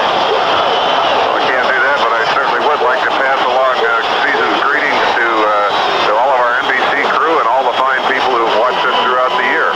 And our love to you and your family, Merlin. We'll look forward to seeing you in a few weeks at the Rose Bowl. Thank you very much, and go back to work, my friend. All righty. Merlin Olsen, and for those who might have even thought about calling, I guess there have been some calls back in New York, those who said they'd like one announcer or two announcers. Listen, there's no vote on it. There's going to be two. This has been much too difficult without the analysts. Clarence Scott with the interception, his 4th of the year and his 34th lifetime, and the Browns stop the Jets, have the ball at the 34-yard line. Trailing 14-3. Sipe gets out of trouble as he ducked away from Gastineau. And Gastineau gets him from behind out at the 43-yard line. That shows you the speed of a 276-pounder. Gastineau was about 7 yards downfield and hustled and actually caught Sipe from behind and may have injured himself in the process. He might have caught the heels of Sipe in his stomach as he made the tackle. Sipe feeling Gastineau coming. Watch, he ducks under the pressure as Ryson pushes Gastineau behind. Look how far the ground the Gastineau gains on Sipe. Whoa. Almost 100 pounds heavier and makes the tackle at the 43. He's okay. Short of the first down, credit Sipe with 8 yards on the scramble. Has 19 yards on 3 rushes today. Down the middle, Beecher. 35-30, 25, 21-yard line.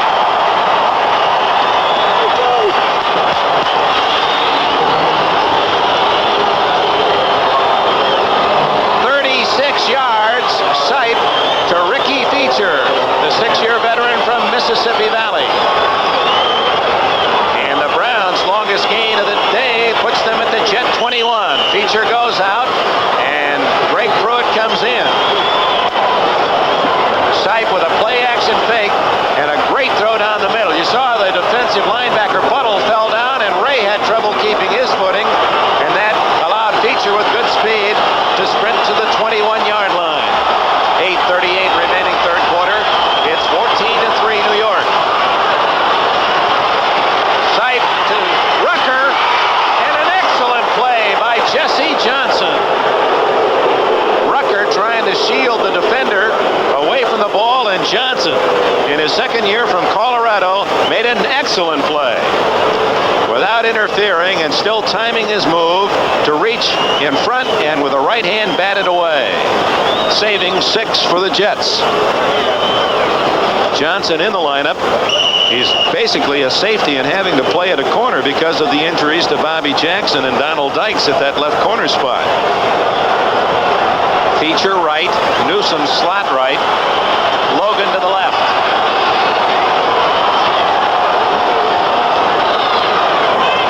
A fake to Mike Pruitt, and a throw to Greg Pruitt at the 14-yard line. Darrell Ray of Oklahoma dragged him down, short of a first down.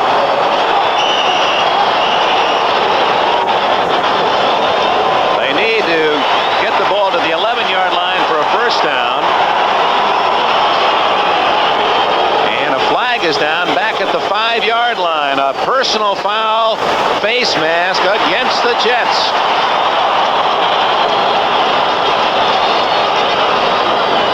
Greg Pruitt with the catches, 4th of the game. The New York Jets were able to overcome some penalty mistakes in the first half as they lead 14-3 in this third quarter. 8:20 remaining. The penalty to the 10 and first and goal, Cleveland. Personal foul, face mask on the defense, first down. See if we can pick up the face mask. Yes, Darrell Ray just briefly with the left hand, then he slipped it down to the jersey, but enough that the officials detected, and an added 5-yard penalty. First and goal inside the 10. Charlie White. And so tough to run wide, even though there's pretty good footing at that end of the field where they resodded the baseball surface of Cleveland's Municipal Stadium. Marty Lyons back in the lineup after resting that pulled hamstring, chased down Charles White. 14-3 the score. Midway through the third quarter, the Browns again deep in Jets territory and trying to get something other than a field goal. They've had one 3-pointer and they had a field goal from 31 yards blocked. Calvin Hill in his last home game with the Browns has joined Greg Pruitt in the backfield.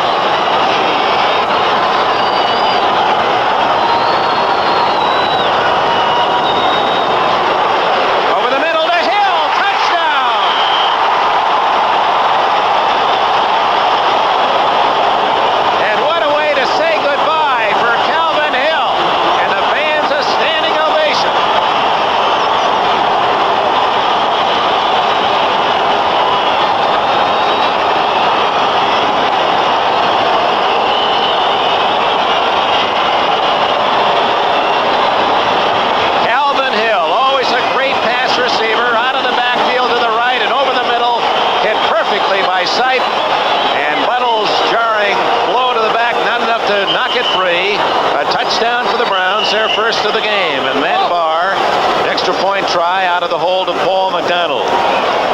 Barr has not missed an extra point in 45 consecutive tries.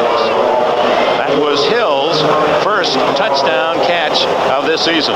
He's had many as a pro. 42 touchdowns rushing and 21 others on pass receptions. Kick is good. Calvin Hill out of the backfield. We're going to get his comments about this, his last home game, his last season. Always able to run the good pattern and sure hands. Marvelous target. Touchdown Cleveland. 7:28 left in the third quarter. The Browns pull within 4. I'll tell you, it's a very, very sad feeling because Paul Canna told me 10 years ago that football is one of probably the most exciting thing a person can do. And I don't think it's necessarily the most exciting thing, but it's a very interesting and a very exciting business. And I'm going to miss it. There's no question about that. But the world's a feast. It's a banquet. And I think it's time to get on to the other delicacies. I think there are a lot of things out there, and I want to taste as many of them as possible.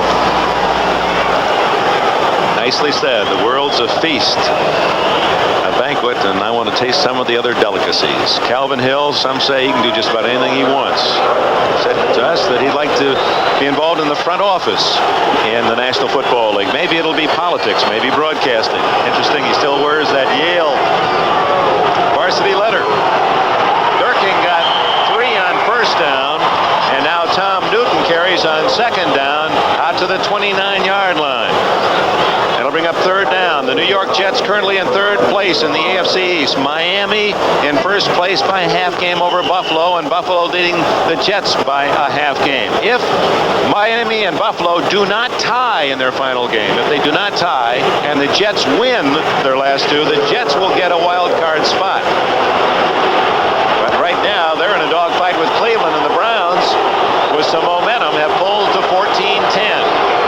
Third down and 4 from the 28. And it's a first down to Lamb Jones, who gets it across the 35-yard line. 7 yards on the play. Clarence Scott made the tackle.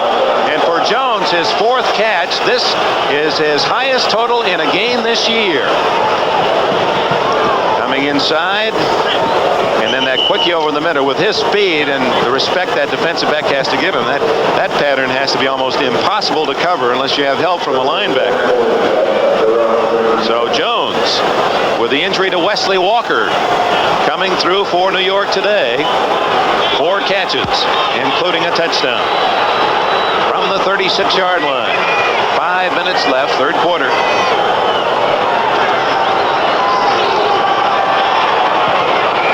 That one incomplete. That one also intended for Jones. A blind throw by Todd and a dangerous one cross field. And almost just as well that ball was not on target. It was well covered and Jones had slipped. And for Dixon, 29 on the coverage. The Browns trying to avoid their 4th consecutive loss. They've also been defeated 5 of their last 6. The Jets, a perfect November, 5-0, but lost their first game this month at Seattle last week.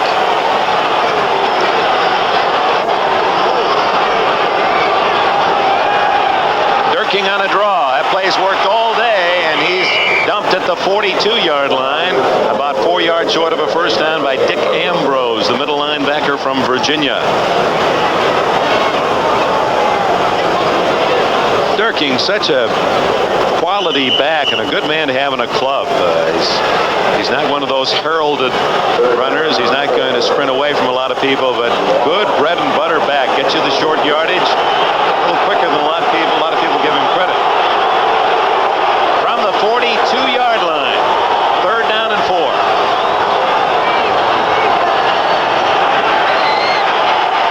Good protection, and open is Gaffney. He can't hang on to the ball.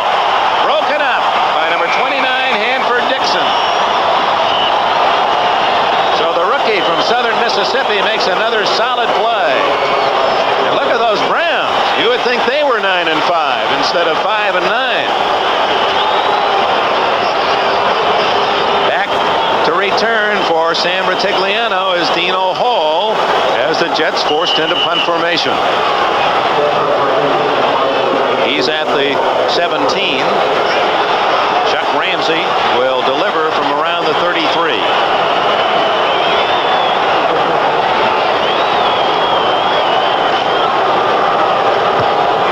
Scuffs it. 35, 30, and that's it. So Ramsey has not had a good day punting, and the Browns get the ball on a short kick at their own 30-yard line, still in the third quarter with 4 minutes left. Cleveland now the Plum. That's the new nickname, of course, the Big Apple, New York. And hey, it's great to have a Saturday afternoon at the old football game, isn't it? 14-10, and he's all wrapped up in the excitement of this one in the third quarter. 4 minutes and 15 seconds. We're not even into the holiday season. Trying to put in a wake-up call for next Friday.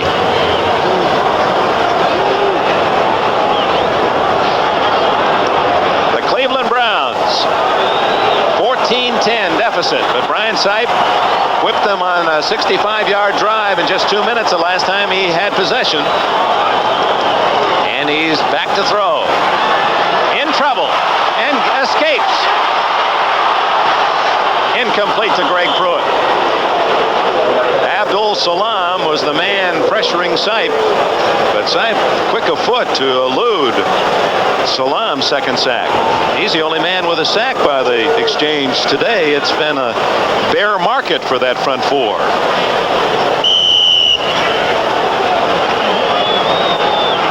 Sipe, 14 for 27 passing, 183 yards, and 1 touchdown. He sends Logan to the left. And Rucker is slotted left. Check that, it's feature slotted left. Newsome split away top of your screen. Keeps the backs in to block and throws to Greg Pruitt, who dives for a first down at the 42-yard line. So they kept Mike Pruitt in to help out on Klecko, and then sent Pruitt over the middle, Greg Pruitt, for the first down. 12 yards in the play. Greg Pruitt, now primarily a pass receiver after being an outstanding rusher. 5,300 yards coming into this year and a 4.8 average running the football. He was a Heisman Trophy runner-up, back to our pregame theme, in '72 behind Johnny Rodgers. Both Pruitts behind Sipe. First down at the 42. It's Mike.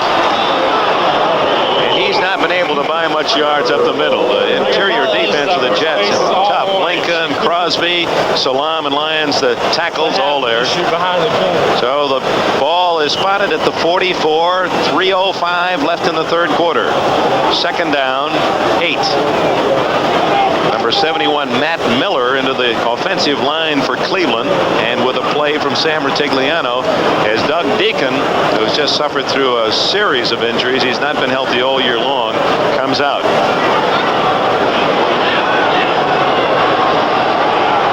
So Miller is on Gastineau. Flag down. Pass is complete to Feature at the 45 of the Jets. But I think we've got a hold against Cleveland.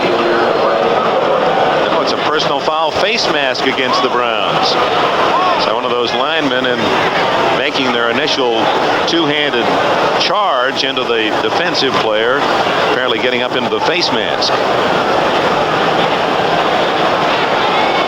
So instead of a first down at the Jets 45, it'll be 10 minus against the Browns, as Deacon working on that shoulder. Trying to relift 63, Cody Risen, apparently up into the face mask of Gastineau. Back at the 40-yard line. Second down and 12.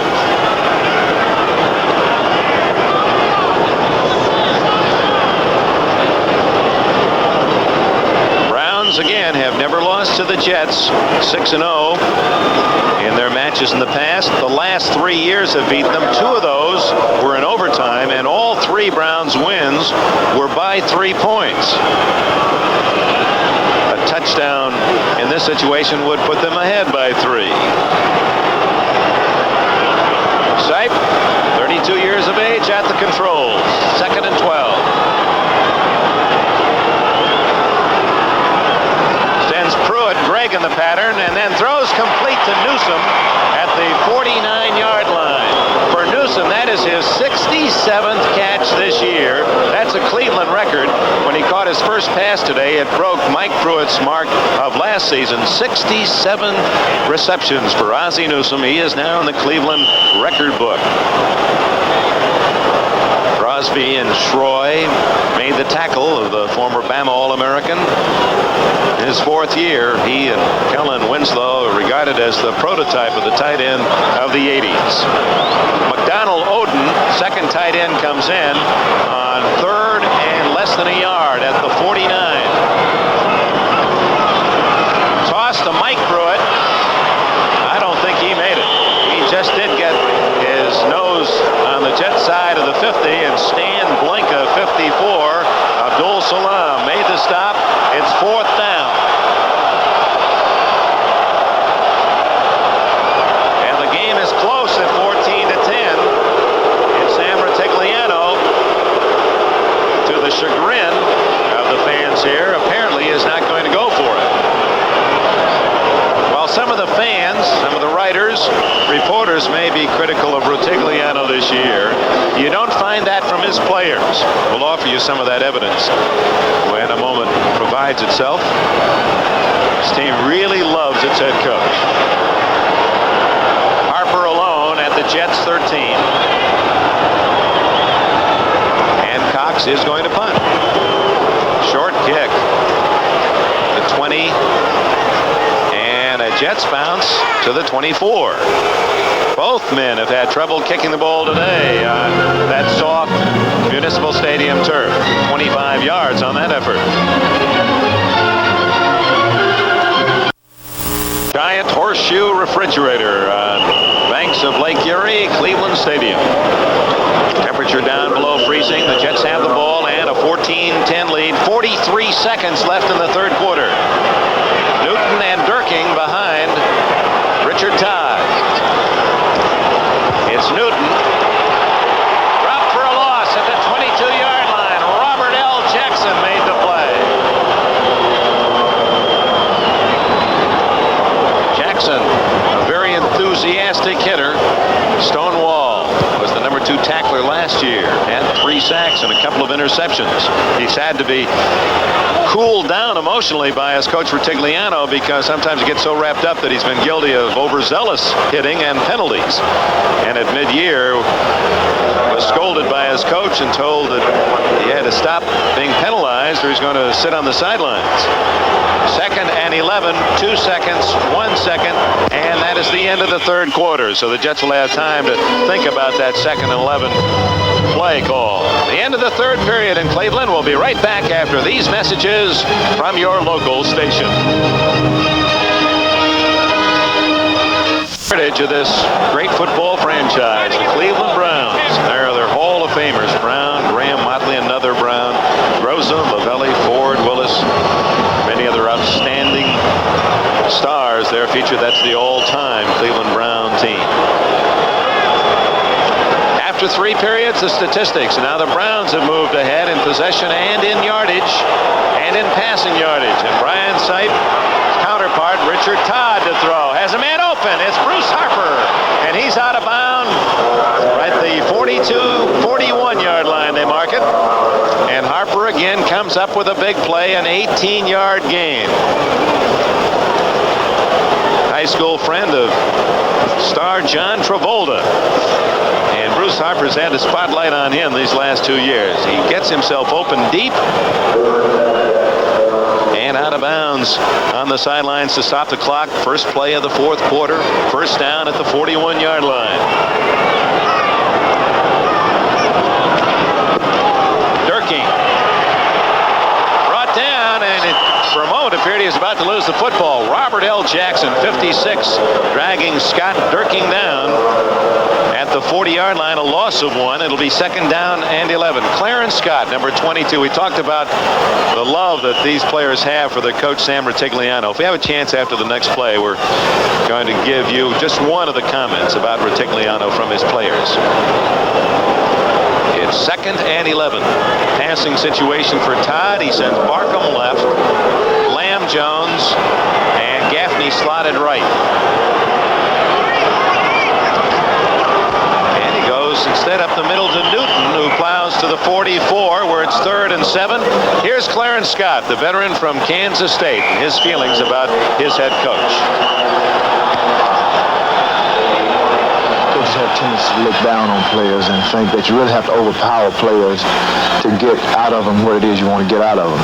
Rutigliano is not like that. He's a guy that's totally involved with you as a person and as a man and as well as a player.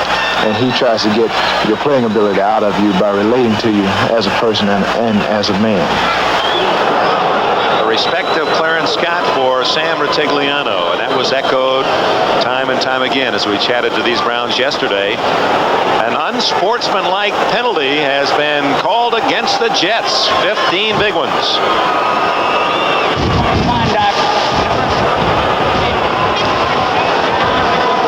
Unfortunately, because of the weather frozen up, the microphone is frozen. It appeared that he said 44, but that wouldn't make sense. But an unsportsmanlike call, well, it could have, yes, Newton, it could have been the ball carrier. Newton said something to the official. 4-man rush now for the Cleveland Browns and 5 defensive backs on 3rd and long. And they go to Durking inside, and he's back out to the 40-yard line. So Durking again gets big yardage on the delay, the draw. Thomas Brown, in the tradition of the Cleveland Browns, they've got another 47. Clay Matthews, 57. Stopped Durkin short of the first down. 4th and 11. And Ramsey, due to drill one, will kick this one from around the 30 to Dino Hall at the Browns' 20. 13 minutes left in the game. The Jets trying to fly into the playoffs. The Browns, their season, one hop, and Ramsey, a great job and a great kick. Beautiful spiral to the 14. And Hall gets it out to the 20. Chuck Ramsey showing that he not only has a strong leg, but excellent hands as he short hopped that ball like a shortstop and then drilled a 46-yard punt. Timeout, 12:53 left. From left to right toward the open end of Municipal Stadium in Cleveland, and the wind, they say 10 to 15 miles an hour, but don't think it's quite that tough on Sipe as he makes his passes in the fourth quarter. 12:53 left. The Jets have been ahead throughout, 7-0, 7-3, then 14-3 at the half. The Browns have scored in the third quarter to tighten the game at 14-10, and Cleveland with the ball at the 20-yard line, first down after the punt. Newsome is open, and he has it at the 40-yard line. Ken Schroy made the tackle, but a beautiful pump fake by Sipe, and Newsome on the pump made his little cut up field after indicating to Schroy that he was going to run a curl and was wide open. In fact, had the pass been thrown a little longer, that might have been worth 35, 40 yards. Watch Sipe set up the defensive back with a pump fake. At this point, Newsome making his curl, now heads up field and is wide open. Pass a little short, and Schroy from behind downing him at the 40. And that is a new record for Sipe, the most attempts ever by a Cleveland quarterback in a year, and that's Steger open. 30, 25 into the 22-yard line.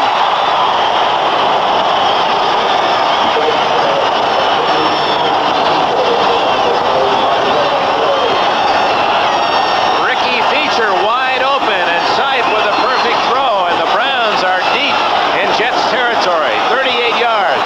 Feature, nothing fancy about it, just finding the seam in the zone, and was all alone in the middle. Somebody either fell or blew an assignment, and Del Ray, 28, saved a touchdown at the 21-yard line. So the Browns, trailing 14-10, are in scoring position with 11 minutes and 20 seconds left. Newsome split right.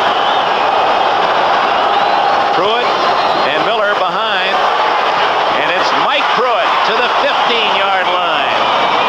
And Cleo Miller did a great job of helping out on the defensive end. Gastineau, 7 yards on the play. That was part of the game plan for Rutigliano. Miller, number 30, goes out now, but to use that second fullback to try to slow down the defensive charge of the two great ends, Klecko and Gastineau. Michael's a realist. He knows that the future of this team, 2 games, all up to the Jets. They can't wait for somebody else to help them out. Jets have to win 2 really to get in the playoffs. A loss, and they're probably through. Mike Pruitt, first down and more to the 7-yard line.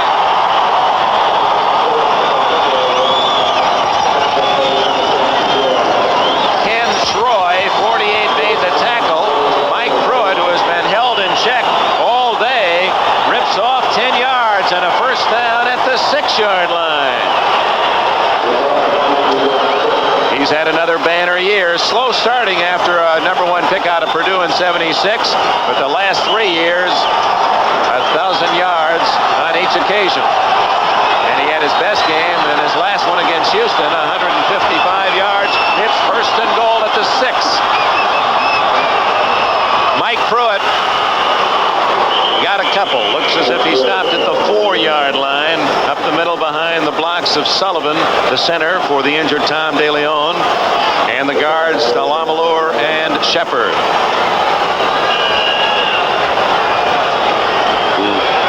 Walt Michaels, of course, his brother was a National Football League star for more than a decade. Lou Michaels,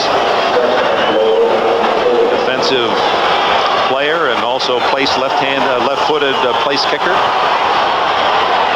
Brooklyn-born Rutigliano. His team has come back in the second half and now trying to go in the lead. 2nd and goal from the 4. Mike Pruitt. Oh, is he hit right at the line of scrimmage? May have stumbled forward for a yard. Ron Crosby, 55, in quickly, and up from the safety, Darrell Ray, 28. Brian Sipe down deep in the opponent's territory. Does he call the plays, or is it Rutigliano's choice?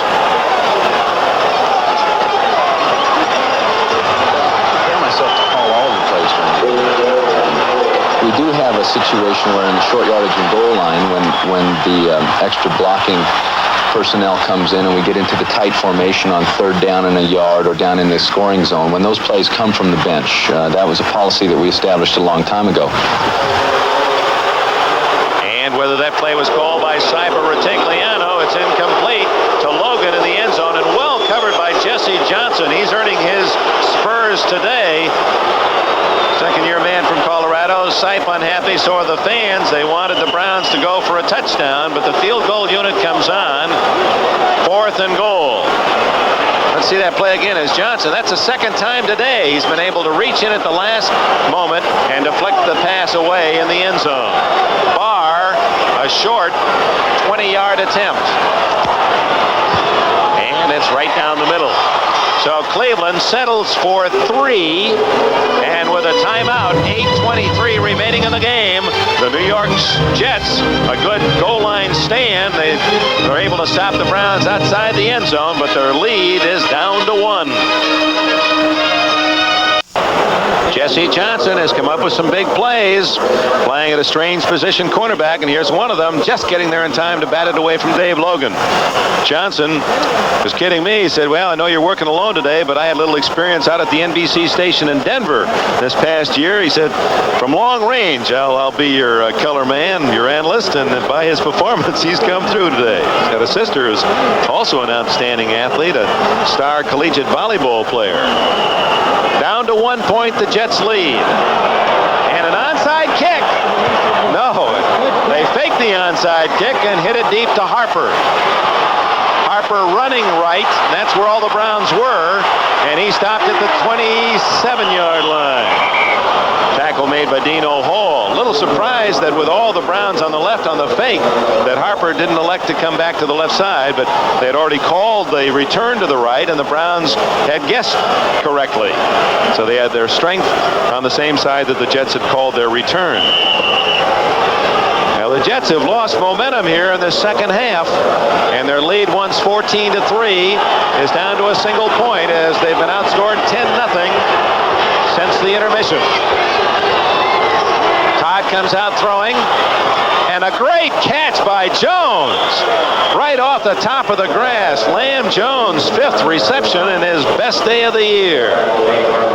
Clarence Scott on the coverage, 11 yards for the former University of Texas Longhorn. Watch this acrobatic effort. A cold day, cold hands, and able to reach out and claw that one to his grasp. An excellent play. Ball at the 38-yard line. Gaffney left, Jones right, Lamb Jones right. And a give to Kevin Long, who's only carried the ball one other time today, and he's out to the 44-yard line. Clay Matthews, number 57, made the tackle. Matthews from a very talented family. His dad, Clay, was a San Francisco 49er for many years, and his brother Bruce is a junior star offensive lineman with the University of Southern California. There you see him, Matthews, putting the tackle on Long, but not until Kevin had picked up a good gain of 6. Todd on 2nd and 4, right back to Long. No gain. Don Good, outside linebacker, number 50 from Kansas, made the play, former San Diego Charger. It'll be 3rd down and 4 for the Jets with 6 minutes and 38 seconds left.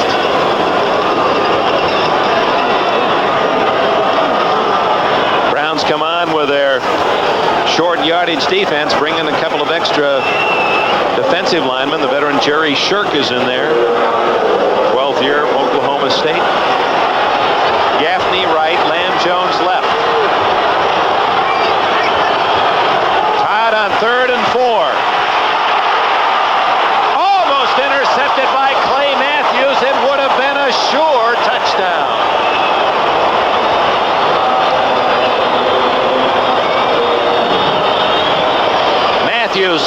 27 with his drop and reading the quarterback, reacts to the ball and cuts in front of Durking, and that would have been 6 points.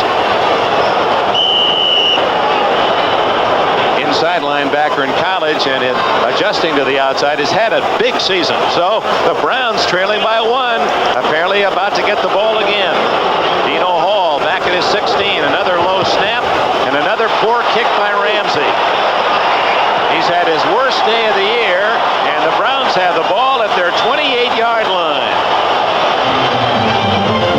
Timeout with 6 minutes and a second remaining.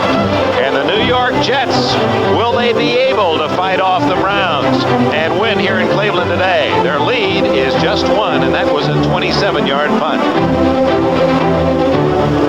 Every other team in football, high school, college, professional, all those locker room reminders.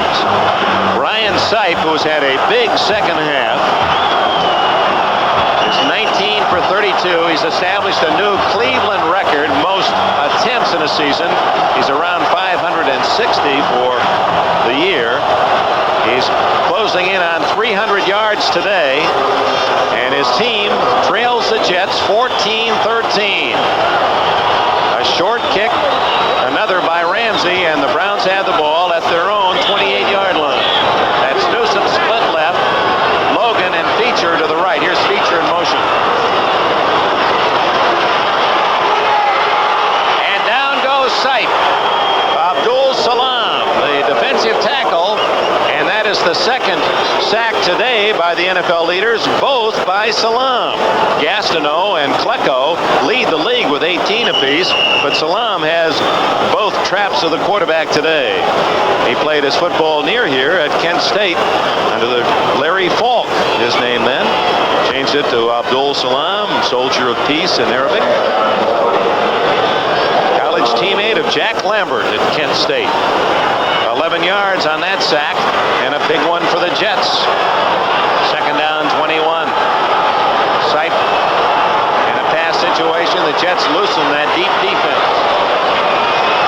Down the middle, Newsome.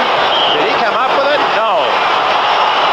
Well covered by Springs and Buttle, and Sipe and Newsome both thought he made a good catch. The umpire says no. And he had a great look at it. He was looking just 8 yards away, right into the play. Let's see on the replay if we can pick it up. Of course, we're going to be screened from this angle.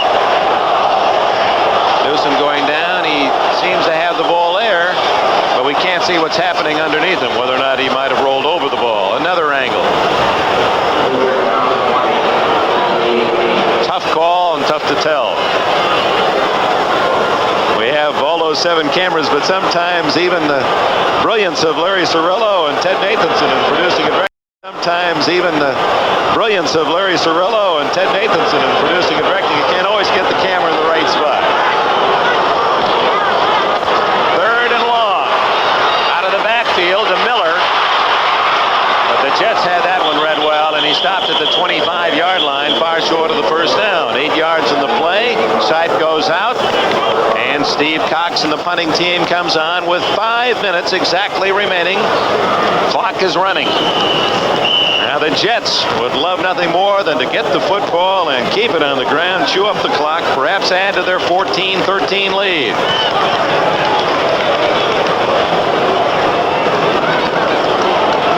Bruce Harper will be the return man. We got a time called. One of the Cleveland Browns players shaken up on that last play.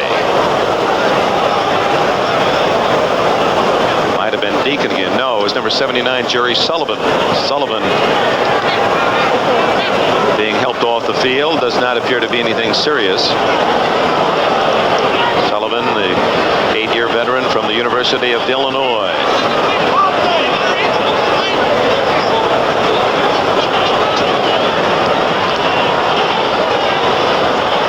We said earlier that Sam Rutigliano has never been reluctant to gamble. He's not done anything but the conservative today, but you never know. Ozzie Newsome, because Sullivan is the snapper, and that's a big loss. Ozzie Newsome, talk about athletic skill. He's the one designated to snap the ball. Tight end. Cold day,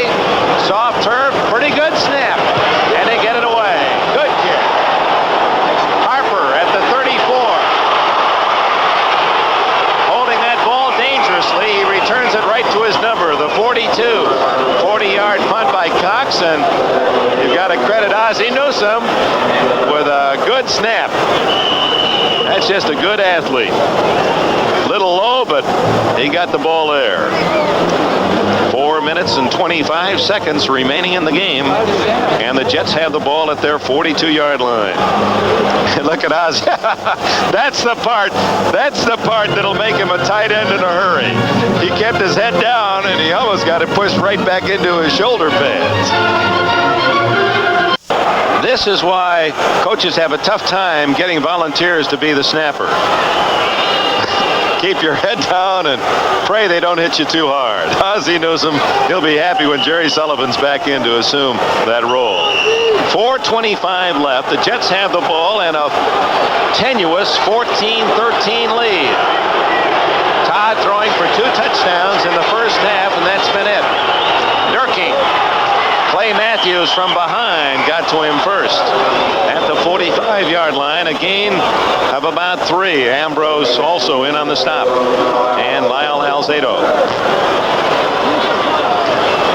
Clock runs, 4:07, 4:06. The Jets go home to Green Bay, their final game. Sure, around the country, there are many interested viewers, particularly those that wear the uniforms of the Miami Dolphins, Buffalo Bills, and others fighting for that wild card berth. 2nd and 7. Good hole for Kevin Long at the 49. He's finally stopped, and that'll be shy about 2.5 yards of a first down. Ambrose and Scott collaborated on the stop. Henry Bradley got a piece of it too. Mark Gastineau on the Jets sidelines, hoping he doesn't have to go back in. Of course, the Browns trying to get the football for Brian Sipe for one final charge, and a field goal would do it for them.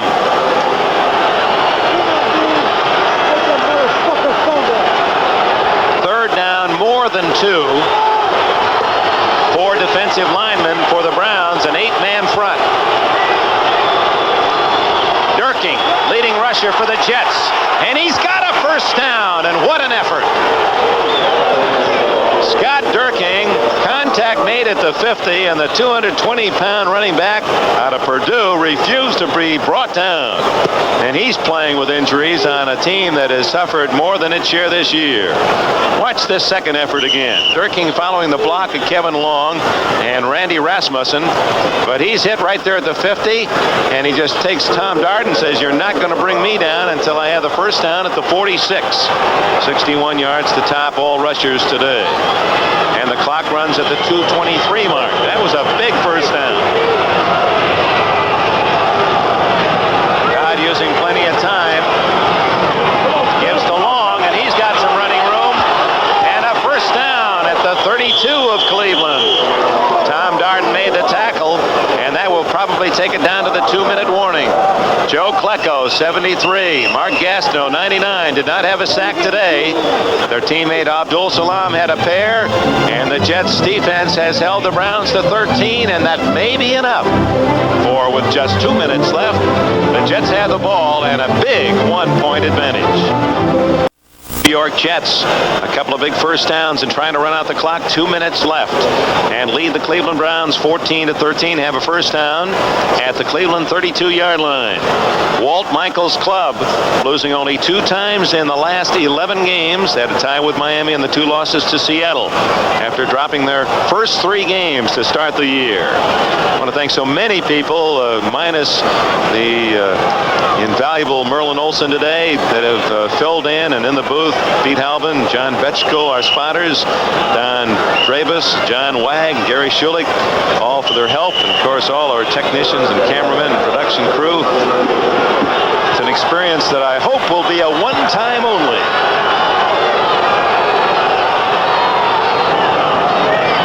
First down play. Durkee kicking his way, and all the way to the 20-yard line, and another first down as he gobbles up another dozen yards. Good, and Darden made the tackle, and the Browns call time. Scott Durkee, nicknamed the Coke Machine. machine for his short, square build, 5'10" and 220. But he has quick feet here. He slides through the hole, feels the pressure from Matthews, cuts to the right side, and carries 3 Browns for 12. Browns exercise their first timeout. Special thanks to Joe Costanza, who came equipped with extra pencils and pads today for all his statistical work. And the comfort of knowing that our regular producer, Larry Cirillo, and veteran director, Ted Nathanson, working with us down in the truck. We told some of the reporters asking us about working alone, is trying to draw the analogy of a baseball infield. And taking Merlin Olsen out of the lineup is like playing the infield without a third baseman. And everyone's had to stretch today. And I think we've all learned one very important thing is, my goodness, it's a lot more work when you just take one guy away. Besides that, I missed all that 240 pounds of body heat that Merlin took away.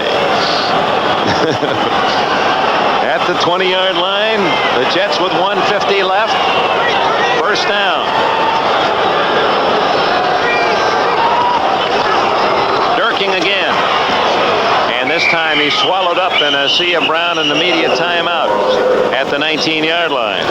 Looking at it from the Jets' point of view, the Browns are in a pinch. They have about 1 timeout left. If the Jets get another first down, the game is over. For Rutigliano in Cleveland, with 1 timeout left, they conceivably, if they stop the Jets here, could force them into a field goal situation and would have perhaps a half-minute left to try to get something dramatic. Rutigliano, while under some criticism, he nevertheless has maintained his poise under that kind of pressure. And he said coaches worry too much about what everybody else is thinking. And he said, that's stupid. Everyone else is thinking about himself. The only thing I have to lose in Cleveland is my address. And as was said so very well by Clarence Scott, he's treated everyone like a man. He doesn't yell at us. And that's why his team, although totally out of it, has forced the Jets to play to full capacity, and Walt Michaels' club leading by only a point and trying to hold on to the ball and deny Cleveland a final chance. The Browns would drop to 5-10. The Jets would move up to 9-5-1, and 1 victory away from what would be almost certainly a playoff wild card spot. Oh, a bootleg by Todd, and he's got running room. 15-10, and down at the 5, and that should do it. Richard Todd. Everyone going to the right, kept the ball himself, and the Jets can start to celebrate. Their cheerleader these past few years, Tom Newton, number 44, leading the emotions on the sidelines. And here's a look at the Jets as they were watching Todd's play. Newton, 44. And as Todd pulls it off, see 93 as well for the Jets, Marty Lyons and Todd.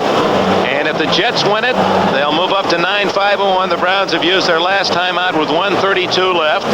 Those are the best records in the AFC. Cincinnati, as we started, leading. Denver leading its division. Miami leading. They would be in if the season were over, with Buffalo and the Jets wild card. Of course, that's not the case. There are other teams still involved in the wild card. Could we have that other panel, the other teams, of course, that say, hey, don't forget about us. We still have a chance, although a Jets win might indeed eliminate some of the other clubs going for the wild card. There's 4 other teams in the AFC: San Diego, Kansas City, Pittsburgh, and Oakland, still with a chance starting this weekend's play.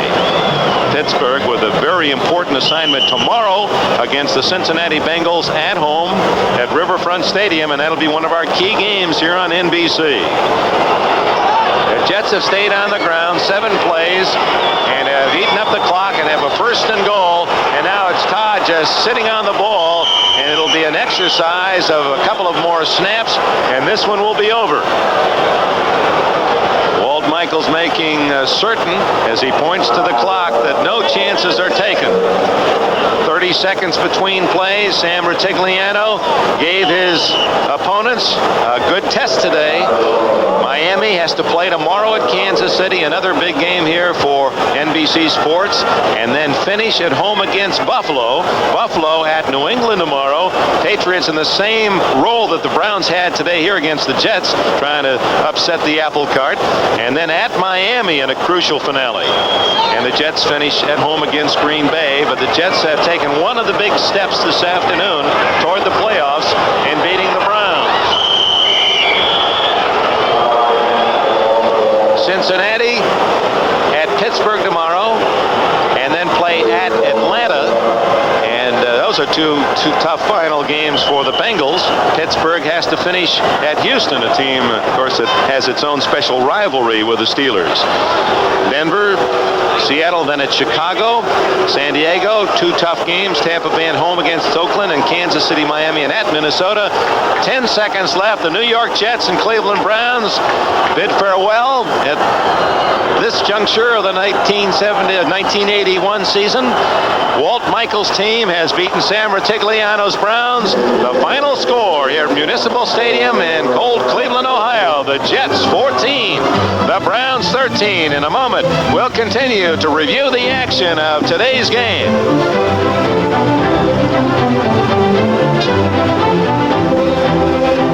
This chapter in what has been a very frustrating season for the Cleveland Browns. A couple of gentlemen here to discuss that frustration. We're going to spend some moments with. I've got Calvin Hill next to me. We'll get to him in a minute. But first, let's turn it over to Pete Axtell with Brian Sight. Peter? Brian, same old story for the Browns today. A lot of yards, no points, no victory. Describe how you feel throughout this year. What's been going on? Well, I think the word that comes to mind has got to be frustration. It's certainly been a frustrating year, particularly coming off the season like we had last year. And I think that what's so frustrating for us is that not only was it gratifying for ourselves, but gratifying for the whole town. And this town loves a winner, and they were so good to us. I think we all really wanted to respond. And it's just been one of those years when we haven't had the breaks and we haven't had the big plays when we needed them. And it comes a point when you put up or you shut up, and frankly, I almost feel like shutting up. Well, don't quite yet. I think every Brown and every Brown fan is asking the question. Maybe you could answer it. What happens when you get inside the 20? What goes wrong? We've had an unbelievable amount of penalties this year in the scoring position. I've never seen anything quite like that. And then I don't know. I think that we're going to have to spend a considerable amount of time in the off-season reanalyzing, reevaluating what it is that we're doing down there, what we're trying to do down there. We certainly have had our problems. I think the biggest thing is that nobody's come up with the big play. I have to feel responsible somewhat myself. I'm the director of the big play. I got to make it happen too, but the fact of the matter is it just hasn't happened. You waited a long time to reach Player of the Year last year. Now a slide back down. How does it feel? Well, I realized what happened to me last year was a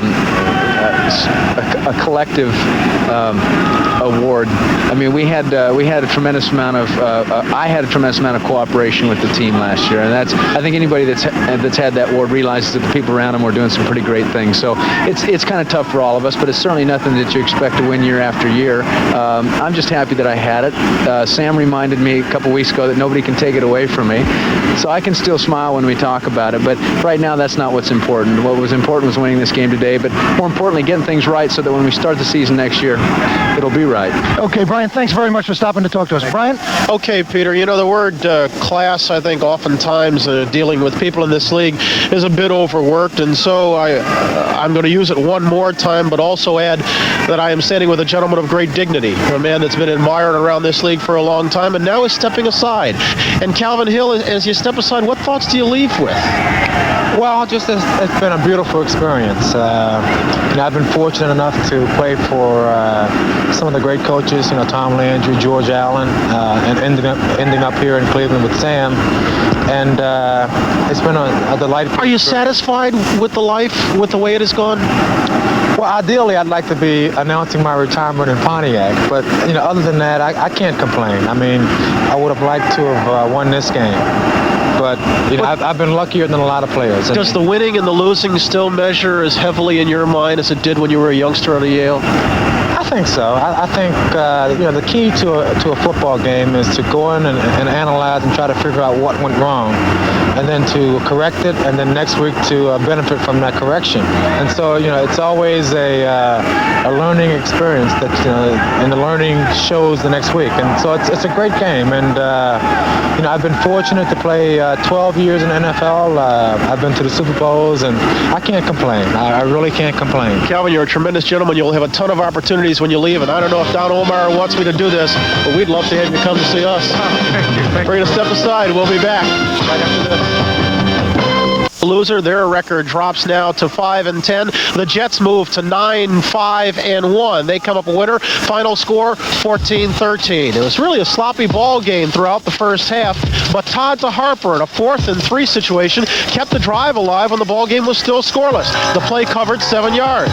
And as you heard Richard Todd talk about, he then went to Johnny Jones, man out of Texas who enjoyed his finest ball game as a pro. 28-yard touchdown put the Jets out in front, 7-0. The Browns came right back.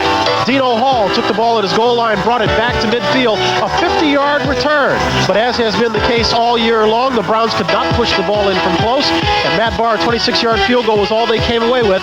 It made it 7-3. Just before the half ended, with just 24 seconds left, Todd DeHarper, 8 yards, moved the Jets in front, 14-3. That was to be the last of the Jets' points. As for the Browns' defense, it kept rising up, as Clarence Scott did there, to stop the Jets. But the only touchdown Brian Sipe could engineer was this throw to Calvin Hill across the middle. Throughout the ball game, though, the Browns just could not get any more. They threatened.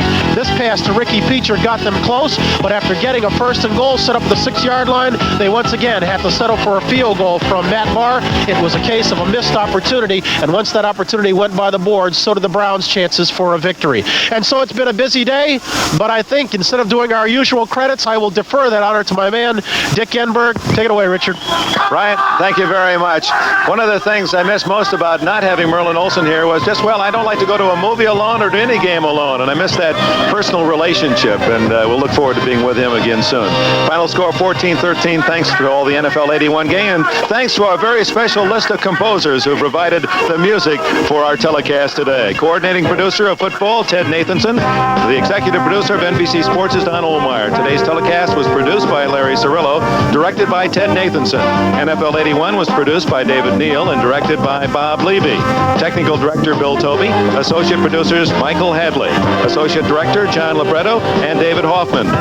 Playoff bids are on the line, and tomorrow, big day of NFL football action on NBC Sports. Join Brian for all the scores, highlights, and late-breaking news from around the league on NFL 81. Then it's regional football action. Cincinnati can clinch the AFC Central with a win at Pittsburgh, and San Diego is in a must-win situation at Tampa Bay, plus many other big games, all important to the overall playoff picture. Check your local listings for the game and time in your area. That's all tomorrow on NBC Sports. The final again from Cleveland's Municipal Stadium, the New York Jets 14, Cleveland Browns 13.